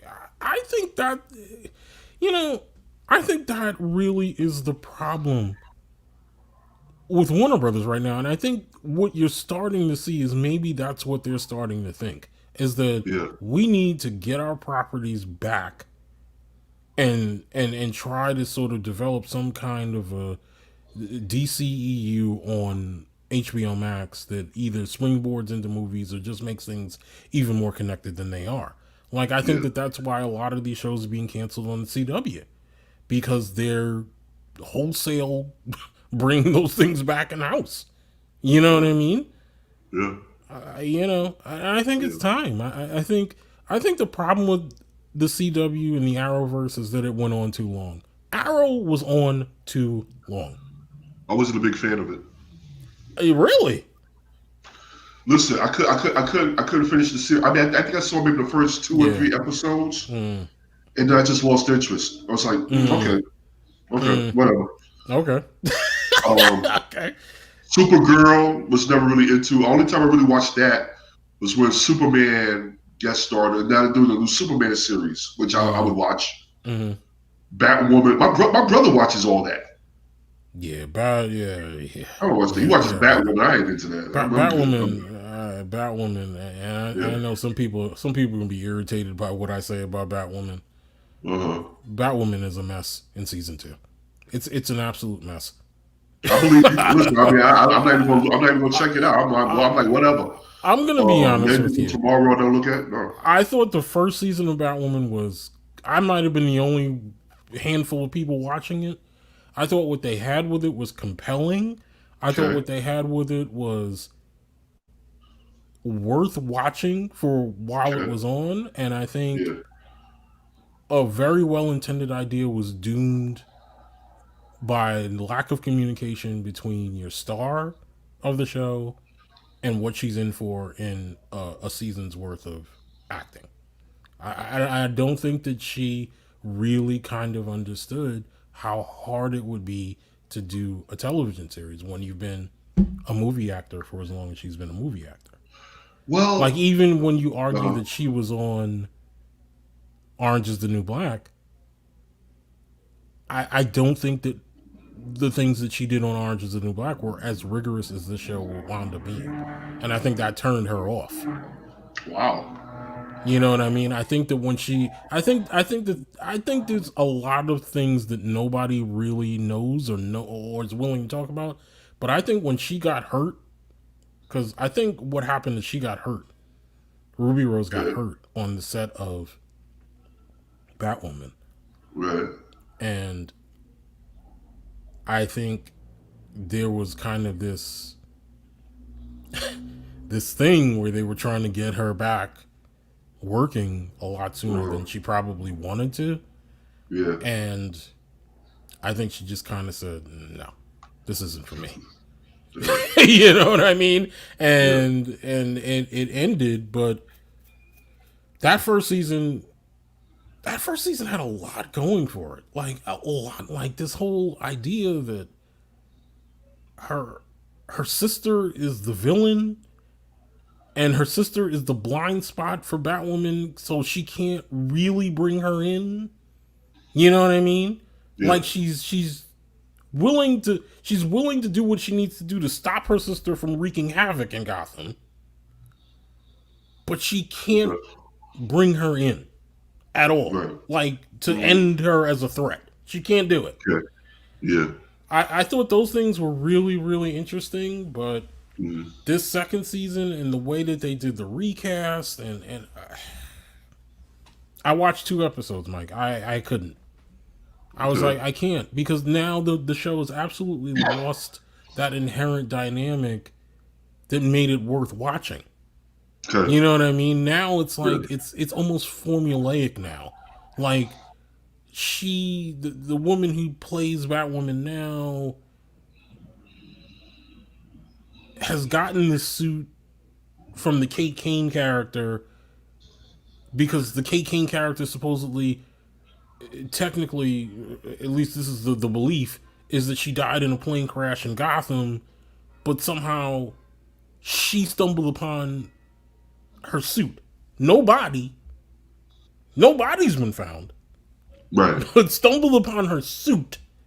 Okay. And she's gotten the suit, she's used the suit to do a couple of things, and then it's kind of revealed as the show goes on that her and the Ruby Rose character had a chance, sort of, not really a meeting, but they were in like each other's sort of, presence because Kate Kane, Batwoman, saved this girl from her sister's Wonderland gang, Okay. and you find out at some point that the new Batwoman's mother was killed by Kate Kane's sister. Alice is her name. Was Mm, killed by her, and now it's basically become like a revenge story for the new Batwoman. okay. And it just feels Hmm. so like I've seen this already. Like I'm just not interested. Like I'm Right. not interested at all. You Okay. know, Yeah. I don't know. I don't know. It's weird. Hmm. Yeah. But yeah, like I was saying, brother, like you're seeing DC. It's almost like DC starting to do what Marvel did years ago, or what Marvel's been doing for years, is trying to bring everything back in house. Yeah. And then go from there. Right. But Mm, we'll see, But yeah, I hear you. WandaVision is genius, and It's really good. Yeah. I really think that streaming, Mm, at least for these IPs, is these intellectual properties that people love, is the future of building those universes. I think yeah. building Star Wars is definitely going to be helped by Disney Yeah. Plus. Mm, I mean, you're already seeing it. You're already seeing it. How much better it's being built by just having yeah. streaming show. You know what I mean? Absolutely. So, Absolutely. Yeah. yeah. Um, I mean, I'm kind of excited. Patty Jenkins is doing a movie about the X-wing fighters, the pilots. I think it was the Rogue Squadron. I think is what it's Rogue called. Squadron, yeah, but that I think makes me okay. nervous. Makes me nervous, Well, brother. After, did why you I see say Wonder that? Woman 84? You saw Wonder Woman Yeah, 84, right? That I makes saw me it. I saw it nervous. 3 times. Makes me nervous, brother. And it's not that I don't like Uh, Patty Jenkins. I think Patty Jenkins is extremely talented director. yeah, I I I think she needs to understand going into this project that if you don't have good writing, I don't care how good a director you are. yep, If the writing's not good, this movie's not going to be good. absolutely. I agree with you 100%. I You mean, know? and she co-wrote Wonder Woman 84, so Yeah, I don't know. yeah. And I think to a large extent that was she had very little in the way of writing in that film. Yeah, I think the movie is just that Wonder Woman 84 is a mess. It's a mess from the word go. It's a I mean, mess. yeah, it's. I mean, it has its moments. I'm not. I mean, I still prefer the original, first movie. Hmm. But there was some elements about the new one. Like I said, I looked at it 3 times, and each time I start to see where the problems that other people had with it. You Hmm. know, um, amplified. You know what I mean? But Yeah. I don't know. It was. Yeah, Hopefully, they get it right with the third one because they already proposed a third one. So yeah. And me and my wife were talking about this the other day, and I pretty much said it that one of the major problems with Wonder Woman 84 to me is the movie was delayed 2 times, yes, right? yeah, So yeah, the message that she was trying to get out, which I don't mind the message that she was trying to get out at all in the movie, that the truth matters, right? And the movie is very heavily influenced by what we've been going through the last 4 years with the prior administration. Like, I understand what she was trying to do, but once you delay that movie 2 times yeah, and you put that movie out Christmas of 2020, when yeah, at that point we had already decided to move on from the prior administration, yeah, the yeah. message doesn't, it rings true, but it doesn't ring with that punch in the face that it would have Hmm. had it come out on time. I agree. That's what You you're know what I saying. mean? Yeah, It right. almost feels dated by the time it comes out. Oh, okay. And Good saying. I don't know. I mean, I don't know that I can necessarily hold that against Patty Jenkins. That's more about the studio deciding to put it out when they put it out. Yeah, But yeah, I mean, there were just some, and you and I have had this discussion before, brother. There were some curious choices in that movie, like how you brought Steve Trevor back just didn't sit well with me. The way it was done, like right. there was a way to do it, and they chose not to do it that way. And you and I Yeah. talked about that, where I thought it would have been much more convincing and much more cleverly What's done so had they done it cringeworthy? that Yeah, way. But the yeah, way that they did it was just like, oh, come on. I'm like, I understand what you guys are trying to do here, but no. yeah. Like, no. I heard No. you say. Yeah. They should. You know what? Just left him dead. Just left Yeah. him dead. I mean, I know he's an integral part of our mythology, but Yeah. you killed him off. Don't just leave him alone. Yeah. Yeah. Yeah. Yeah. I think, You know. yeah, I think, yeah. I So think I they mean, want. yeah, I think they like, want that back. I think they would want a Wonder Woman 2 back because Kristen Wiig was not the problem with the movie at all.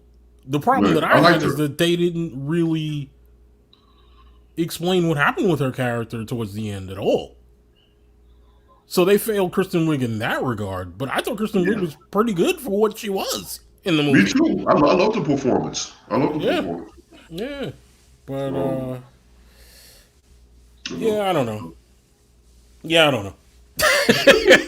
I don't know. Yeah. I don't know, brother. Yeah.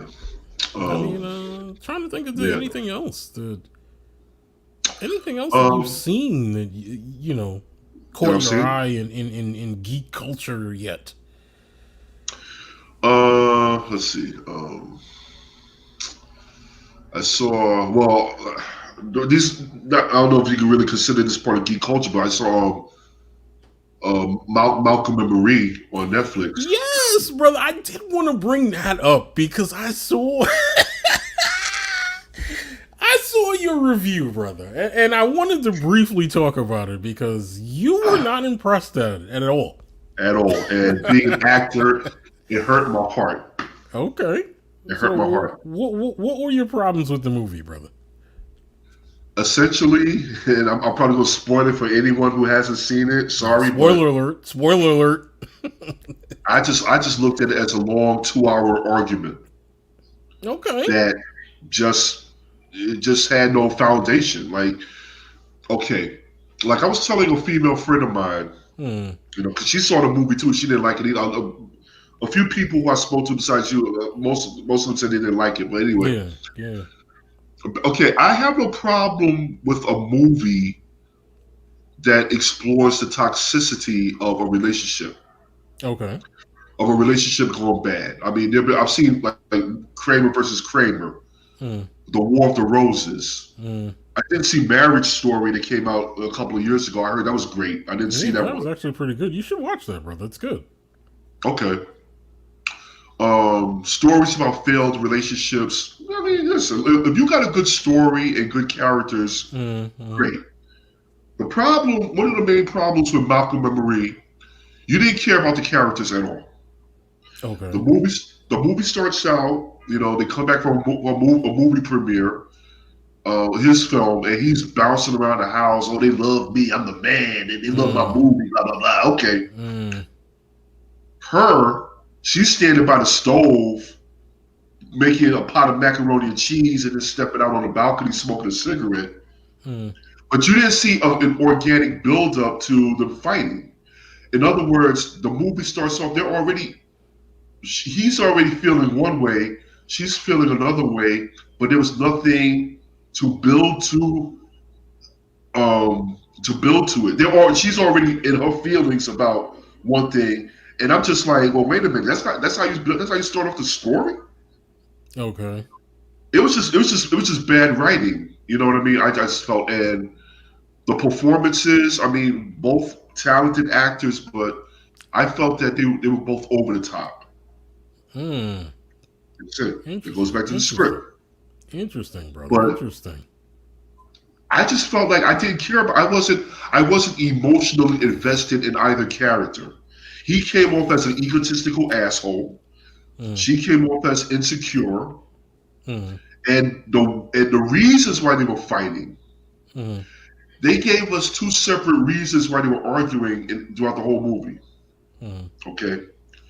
The first time they were arguing, she's upset. Okay, basically the movie that he made is loosely based on her life because she was like a former drug addict. Right. She was upset that, okay, you know what, Malcolm, I'm mad that you didn't thank me in your speech. Okay, all right. Then she changes it up later on. Oh, Malcolm, I'm still upset. Okay, why are you upset this time? After they had just kissed and made up, blah, blah, blah, so to speak. Right. I'm mad that you didn't use me to play the lead in your film. Okay. So I'm like, okay, which is it? Right. First you say you're mad that he didn't thank you in his speech, which happens. Right, okay. Right. I didn't think it was a strong enough reason to be angry with him. Yeah. The second one, I didn't think was strong enough either, but now she's upset because even though he based the movie on her life, she was upset that he hired another actress and didn't use her. Right. But I just thought there should have been a stronger reason why they're on the outs. Okay. The whole movie premiere thing, you can be a backdrop, fine. But you just have these two guys, and I'm just like, I'm rolling my eyes watching this movie. And there were people that were on social media, oh, that's a great movie. That's exactly how bad relationships are. Okay, maybe they're arguing, but if there's nothing organic coming from it, in other words, two people are not just going to argue to wait arguing. I see what you're saying. You needed more substance or you needed more substance to be kind of revealed to see why they were at the point that they were at. Right, absolutely. You know what I mean? Yeah, okay, that's fair. That's fair. If you're gonna have him as a filmmaker and his girlfriend, okay, fine. But you could have created a better scenario to create this antagonistic relationship that they have with each other. It felt forced. Okay. Then another thing, Then we come to find out that the guy who directed it is a white guy. Not that really matters, but basically, like, okay, at some point Malcolm is talking trash about this female film critic that he thinks doesn't understand him. And then we find out that the writer, the guy the director who wrote the script, he was doing that to get back at the critics who trashed his previous movie. So he's kind of like a little in-joke, but he's kind of like his own way of like using his protagonist to get back at these critics that trashed his previous film. And I'm kind of thinking, well, that's a little, I don't want to say childish, but you need a stronger jumping off point. What movie did he direct before that got trashed? Oh, damn.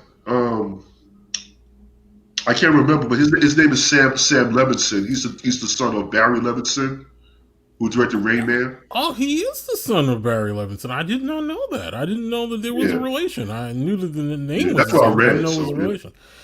Oh, yeah, that's interesting. That's interesting. Well, yeah.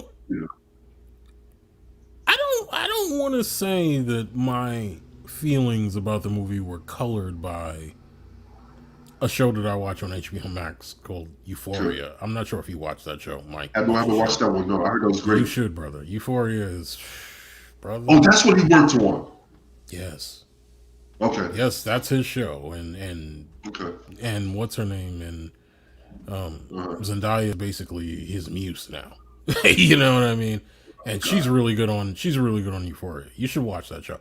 Have you ever Okay. seen a movie? Have you ever seen a movie called Kids? Yes.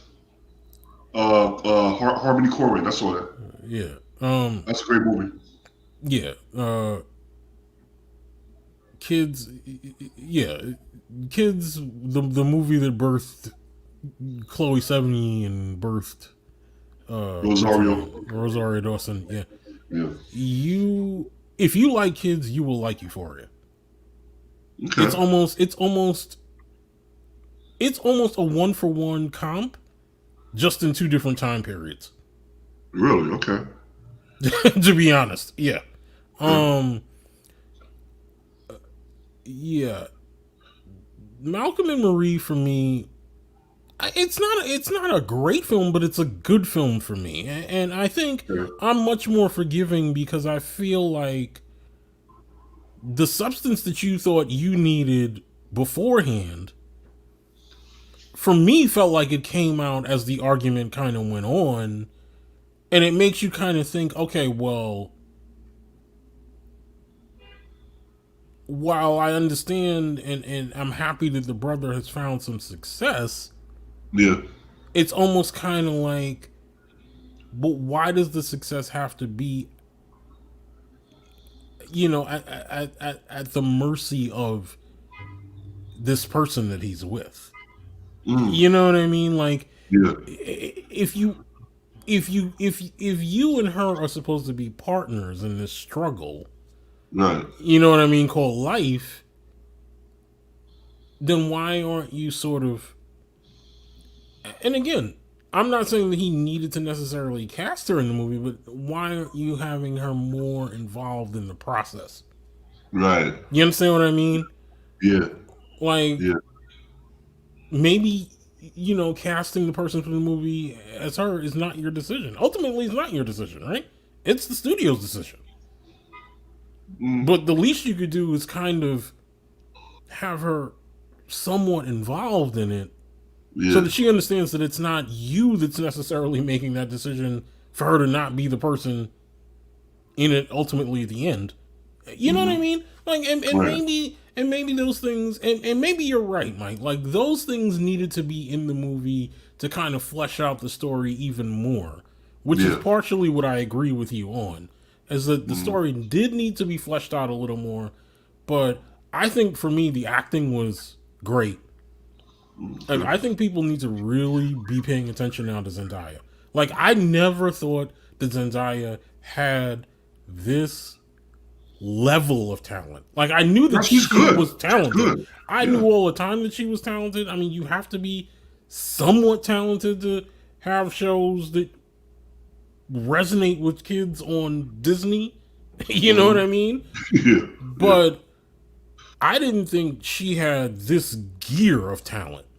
Like, when you look at her on Euphoria and you look at her in this movie, and then to some degree, her MJ in Spider Man is underrated. Like, it's just so underrated. It's such a different take on Mm. MJ. Okay. I don't know that people necessarily give her enough credit for being more than a decent actress. She's a really good actress, and I think people are You, starting to see it. you know what it is? I think because she still has to overcome that stigma of being a Disney star. Yeah, and You yeah, know, yeah. because So I saw a few episodes of that Jesse Undercover thing that she did yeah, out of Casey curiosity. undercover. Yeah, Yeah, yeah, Casey Undercover. Thank you. yeah. And I'm like, it's fluff. I mean, this is what Disney's doing. Yeah, It's fluff. it absolutely is fluff. It But it's absolutely cute is. fluff. And Mm-hmm. but I'm not saying that the woman, the girl, she's 24 years old. She's got skills. She just needed. They both needed a better screenplay. Okay. Okay. Okay. Um, this guy. I mean, I know he gave them co-producer credit. Fine, perfect. Mm-hmm. Mm-hmm. There was an article in the paper where she fought to have everyone involved in making the movie, like the crew members, get points on the movie, which I thought Yeah. was cool. I like Yeah. that. Yeah. I mean, Yeah. how many other actors do you know to do that? But Yeah, and a lot of that is due to the fact that they were basically the first production post allowed to be go back to work for COVID. yeah, Like they filmed the movie during the height of COVID. yeah, for 2 weeks. From what Yeah. I'm saying. Yeah, So I mean, yeah. Like and I don't wanna slight John David Washington either. John David Washington has become a very good actor too. Like he showed it to you on Ballers on HBO. I did Like watch did that. I he only seen him in Klansman. Oh, brother. Yeah. Brother, he's great in Black Klansman.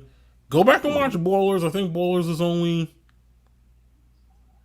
5 seasons. It's a half-hour show. You could Okay, knock that out easily in okay, in a week or so. He's okay, really good on that show. Like that's when you started to see he had like real talent. okay. That translated into Black Klansman. Yeah, And then and I don't know if you've seen it, brother. Have you seen Tenet? not yet. I'm a little apprehensive, but go I ahead. oh brother, don't be brother, Okay, don't be.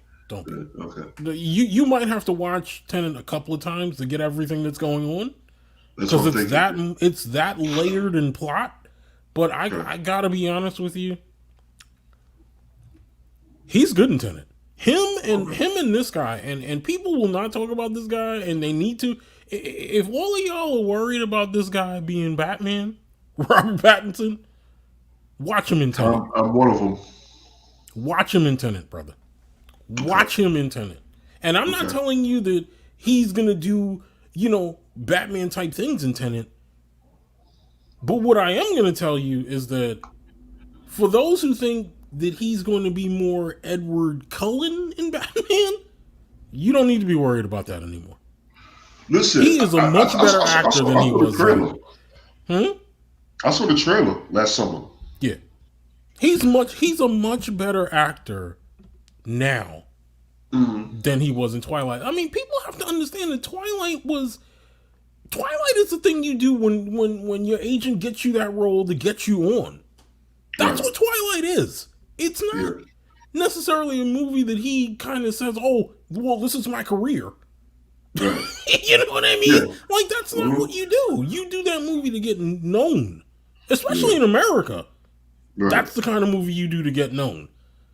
And before that, And he had, yeah. And before yeah, they yeah, did Harry Potter. yeah, yeah, absolutely, absolutely. But the stuff he's done since Twilight, Yeah. I've heard. he I've he heard. did a movie. I'm trying to think. What is that movie? Me and my wife watched this movie a little bit ago. Lighthouse.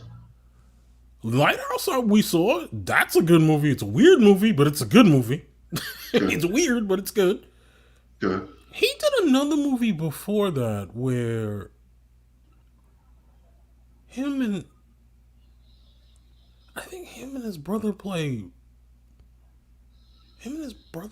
bank robbers, and I think his brother has like special needs. I can't think of the name of that movie, Okay. but we watched it recently. Really good film. It's an Okay. A24 film. So for those of you who don't know, that me and Antonio, we sing the praises of A24, Mm-hmm. independent studio that does knockout films. I mean, films that are just good, been Okay. good forever. You know what I mean? And yeah, Robert Pattinson's good. John David Washington is good. See Tenet, Mike, because Tenet is a good film. Okay. It will make you watch it more than once. That's how good it is. And I'm Interesting. sorry Okay. that people didn't get a chance to see Tenet. Like and this is the thing that pisses me off about Warner Brothers sometimes is they sacrifice Tenet. Like they should literally have said to this guy, and I know he would have been angry. I know he wanted to get people back into the theater. They should have Right. said to him, no.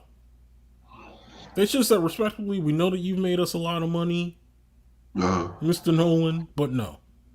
Like people it need to was. see this film. Yeah. And we can't do it now. We can't do it. It doesn't make It any wasn't the sense. right movie to open to reopen theaters. It just Yeah. wasn't. It wasn't commercial No. enough. No. No.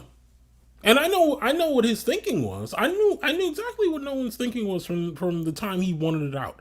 He basically was saying, people know my movies. They know they're good movies. Let's just put it out there and people will come. No, that's not how that No, works. it's not how that works. It's Not not how that how it works. works I at all. mean, And listen. I, Yeah. and listen, I saw it. I saw it. Me and my wife saw it in a theater. We saw it because we wanted to see it. We wanted to support the movie. We were Right. trying to support theaters at the time that we saw it last summer. There were literally 4 of us in the theater, Mike, and we were separated by, Yeah. at the least, we were separated by 10 rows of seats. Damn. Damn. Like you know, I can't. I don't. And it makes me sad, Mike. It makes me sad because I know I Yeah. love movies. I know you love movies. I know Yeah. a lot of people who love movies. Yeah. I can't tell you when I'm going to feel comfortable going back into a theater, even if I So get I feel the vaccinated. same way. Yeah, I know. Even if I get vaccinated, I don't know when I'm going to feel comfortable at all doing it.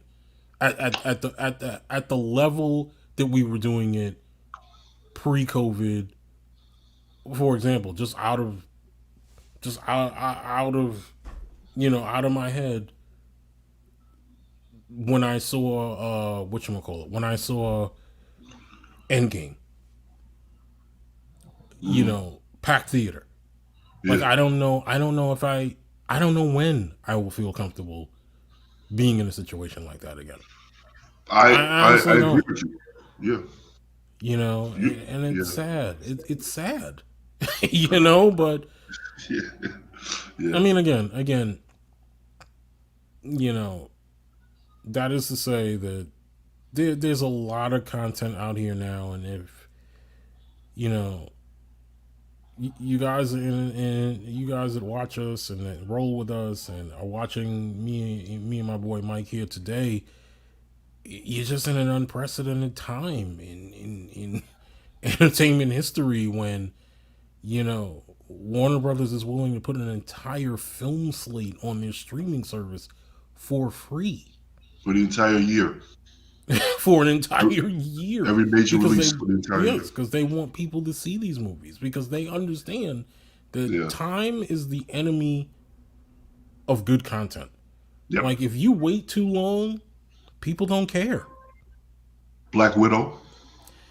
Yeah, I mean, James Bond. I hear a lot of people still complaining about Black Widow not being released on Disney Plus. People talking about that Bond film not being released on any streaming service.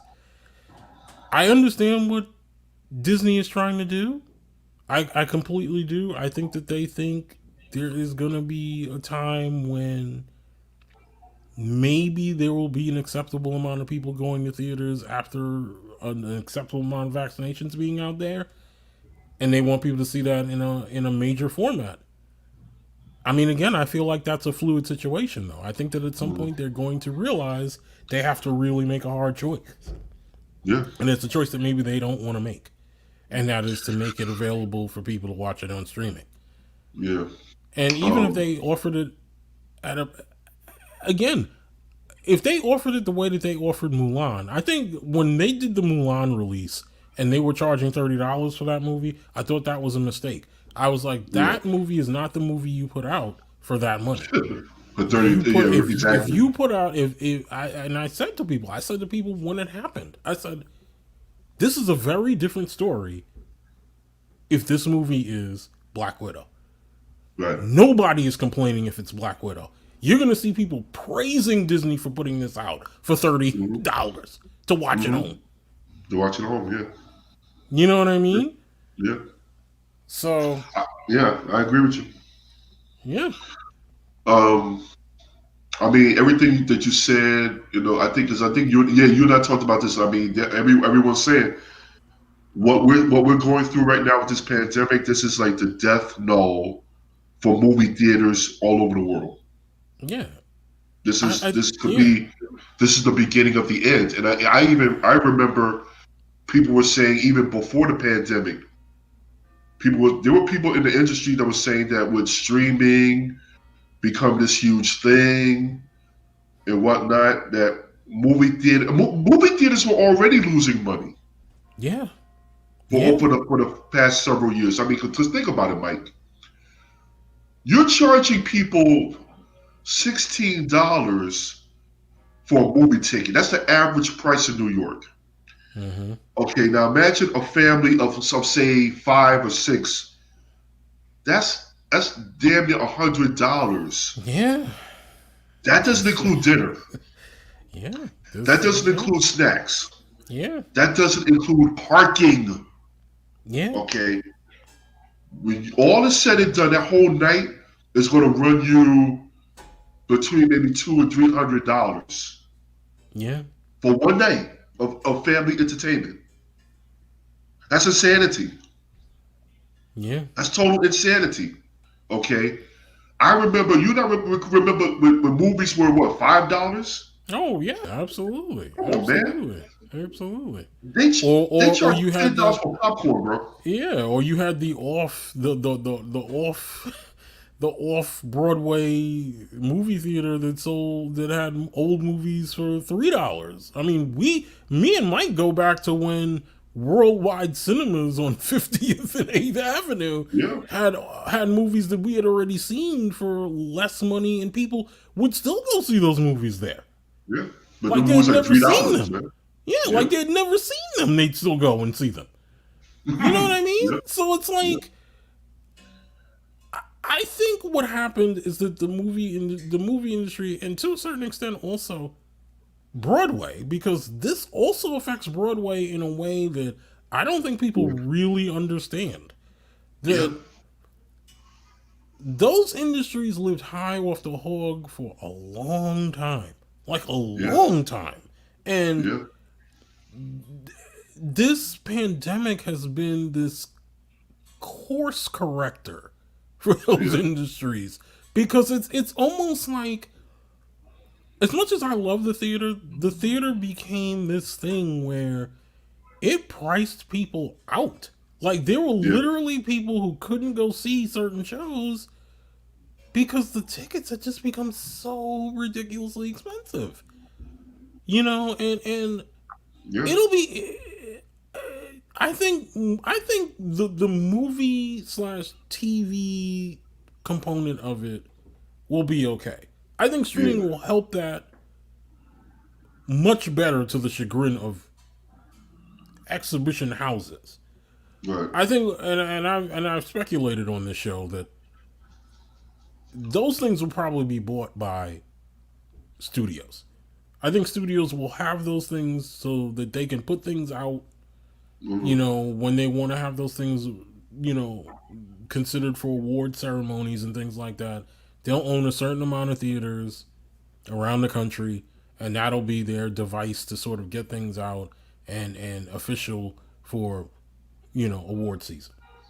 Right. That's what I think will happen with theater houses. Okay. Broadway, on the other hand, that's a much more complicated situation. I think what's going to happen is they're going to have to change their entire business model. Like they're literally going to have to do shows and have them filmed and have them streamed, because they can't do anything else. Like you can't go 2 years in Broadway time. 2 years in Broadway time is the amount of maybe 100 years of lost revenue. Right. Like you can't go that long. You can't go that long and expect that part of the industry to be healthy. It's never going to be healthy the way it was before. It's not. Yeah, I You agree. know, and Yeah. and I think you kind of saw a window into what is going to happen at some point when Disney decided to show Hamilton on their service. I think people needed to pay attention to Lin Manuel Miranda, who basically said it, who openly said it in all the sort of, you know, bonus content and interviews that they did prior to that dropping on July 4th last year. Mm. More people were going to see Hamilton on Disney Plus than had gotten to see it in its theatrical run. See, Mike. Okay, and I think about that for a moment. They were charging people up to $2,000 a ticket. Yeah, I'm sure it's a great show. I'm not paying no $2,000 for no damn show. that That's but that stupid. but that's my point, Mike. That my I mean, point is that the economics got so far out of balance that it almost became like this medium for the well-to-do yeah. and Hmm. squeezed out people who were at average incomes, at lower Hmm. incomes, at Yep. middle income. It squeezed all those people out unless they were willing to kind of say, this is the treat for us and the family for the year, right? Right. Yeah. So Yeah. I think Broadway is really going to have to rethink their entire business model. Like, I don't know that they're going to be able to continue when they come back at I, yeah. $250 seats in an orchestra. There's Nope. no way that you're going Nope. to be able to do that. There's no No. way. You're going to have to bring the prices all the way down Yep. and hope that people come back. You know what I mean? Because if they I agree. don't, you're going to be it's going to be a mess. Like, you've Uh, already heard people saying that they're not coming back when Broadway comes back.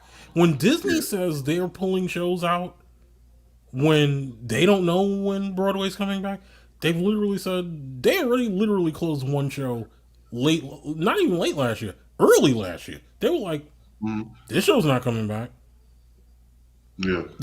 So, I don't know. I don't know.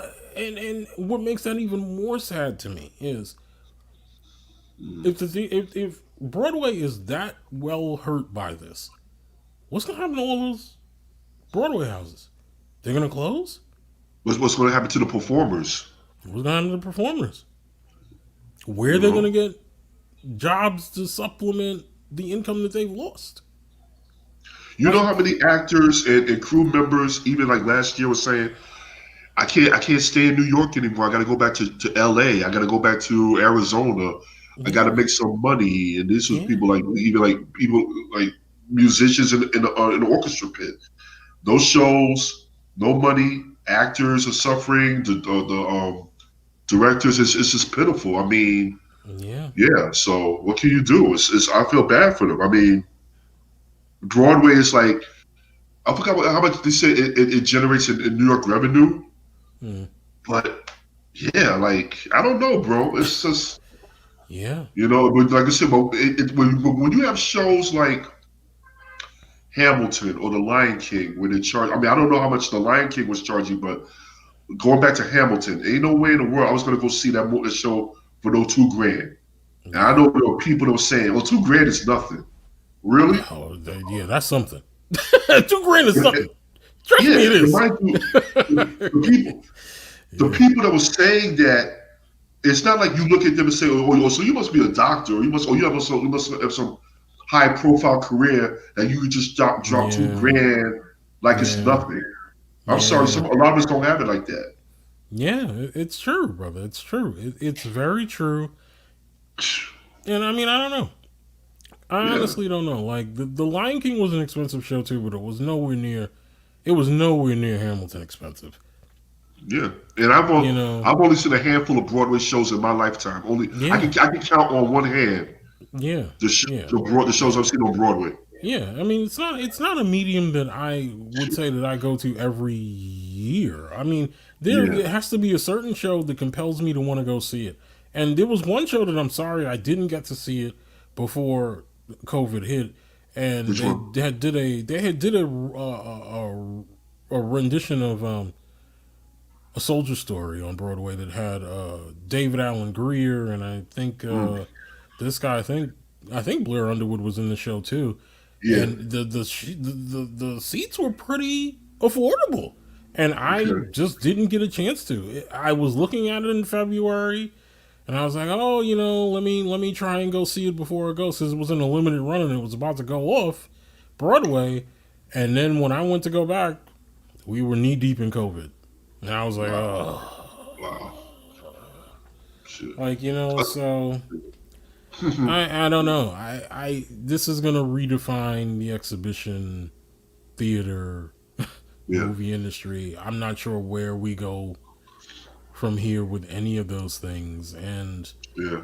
I mean, streaming. The one thing that streaming will never do will never replace that feeling fully of being in a theater with other people and watching Yeah. a similar shared experience. But Uh-huh. I mean, it's what we have now, and I think it's become a lot more affordable than it once was. Yeah. Like TV sets are much more affordable now. Good sets are much Yeah. more affordable now than they've ever been. Yeah, ever been. Yeah. Home And entertainment. Yeah. Yeah. yeah, home entertainment equipment Yeah. is affordable, like the likes of which we've never seen. you know, Yeah. and I mean, I don't know, brother. I don't know. It's hurtful. It's really hurtful. I mean, Hollywood is taking a major hit. You know what I'm saying? Like I said, we have all these big high profile movies, schedules being rearranged. Like who knows when we're gonna see the next Bond movie? And Daniel Craig Yeah, has already said he ain't coming back. yeah, But yeah. show the movie. I mean, you can't. You mean to tell me that MGM can't reach a deal with Netflix or HBO Max and say, you know what?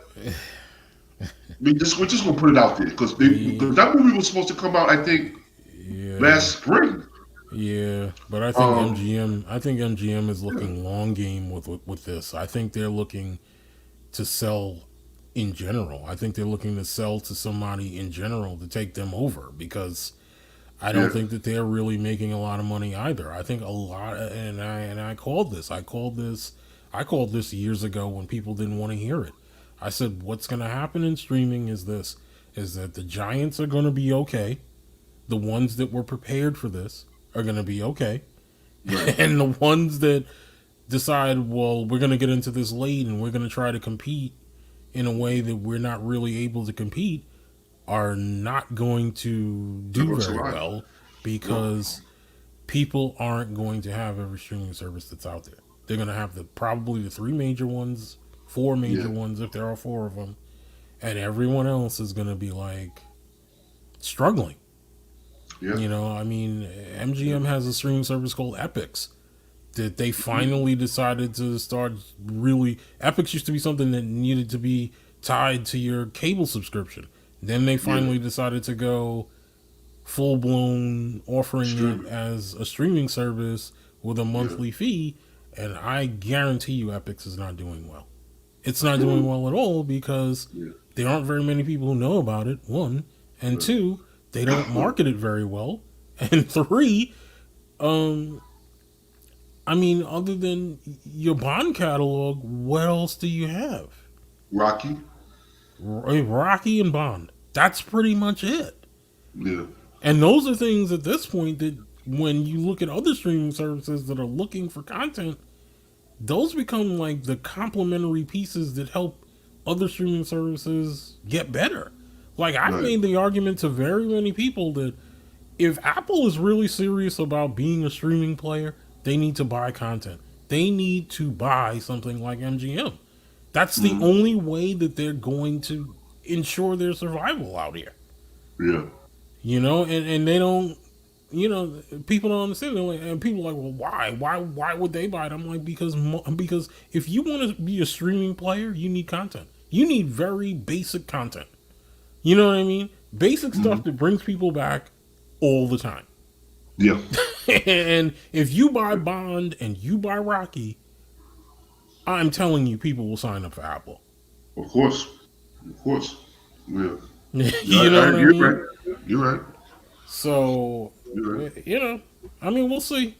We'll see what happens. We'll see, Yeah. brother. But I want to thank you, brother, for being on this show Thank you, man. It was a pleasure. and agreeing to be on here. You know, I had fun, man. I tried to tell people we get on here, we chop it up. We've been on here for 2 hours, brother.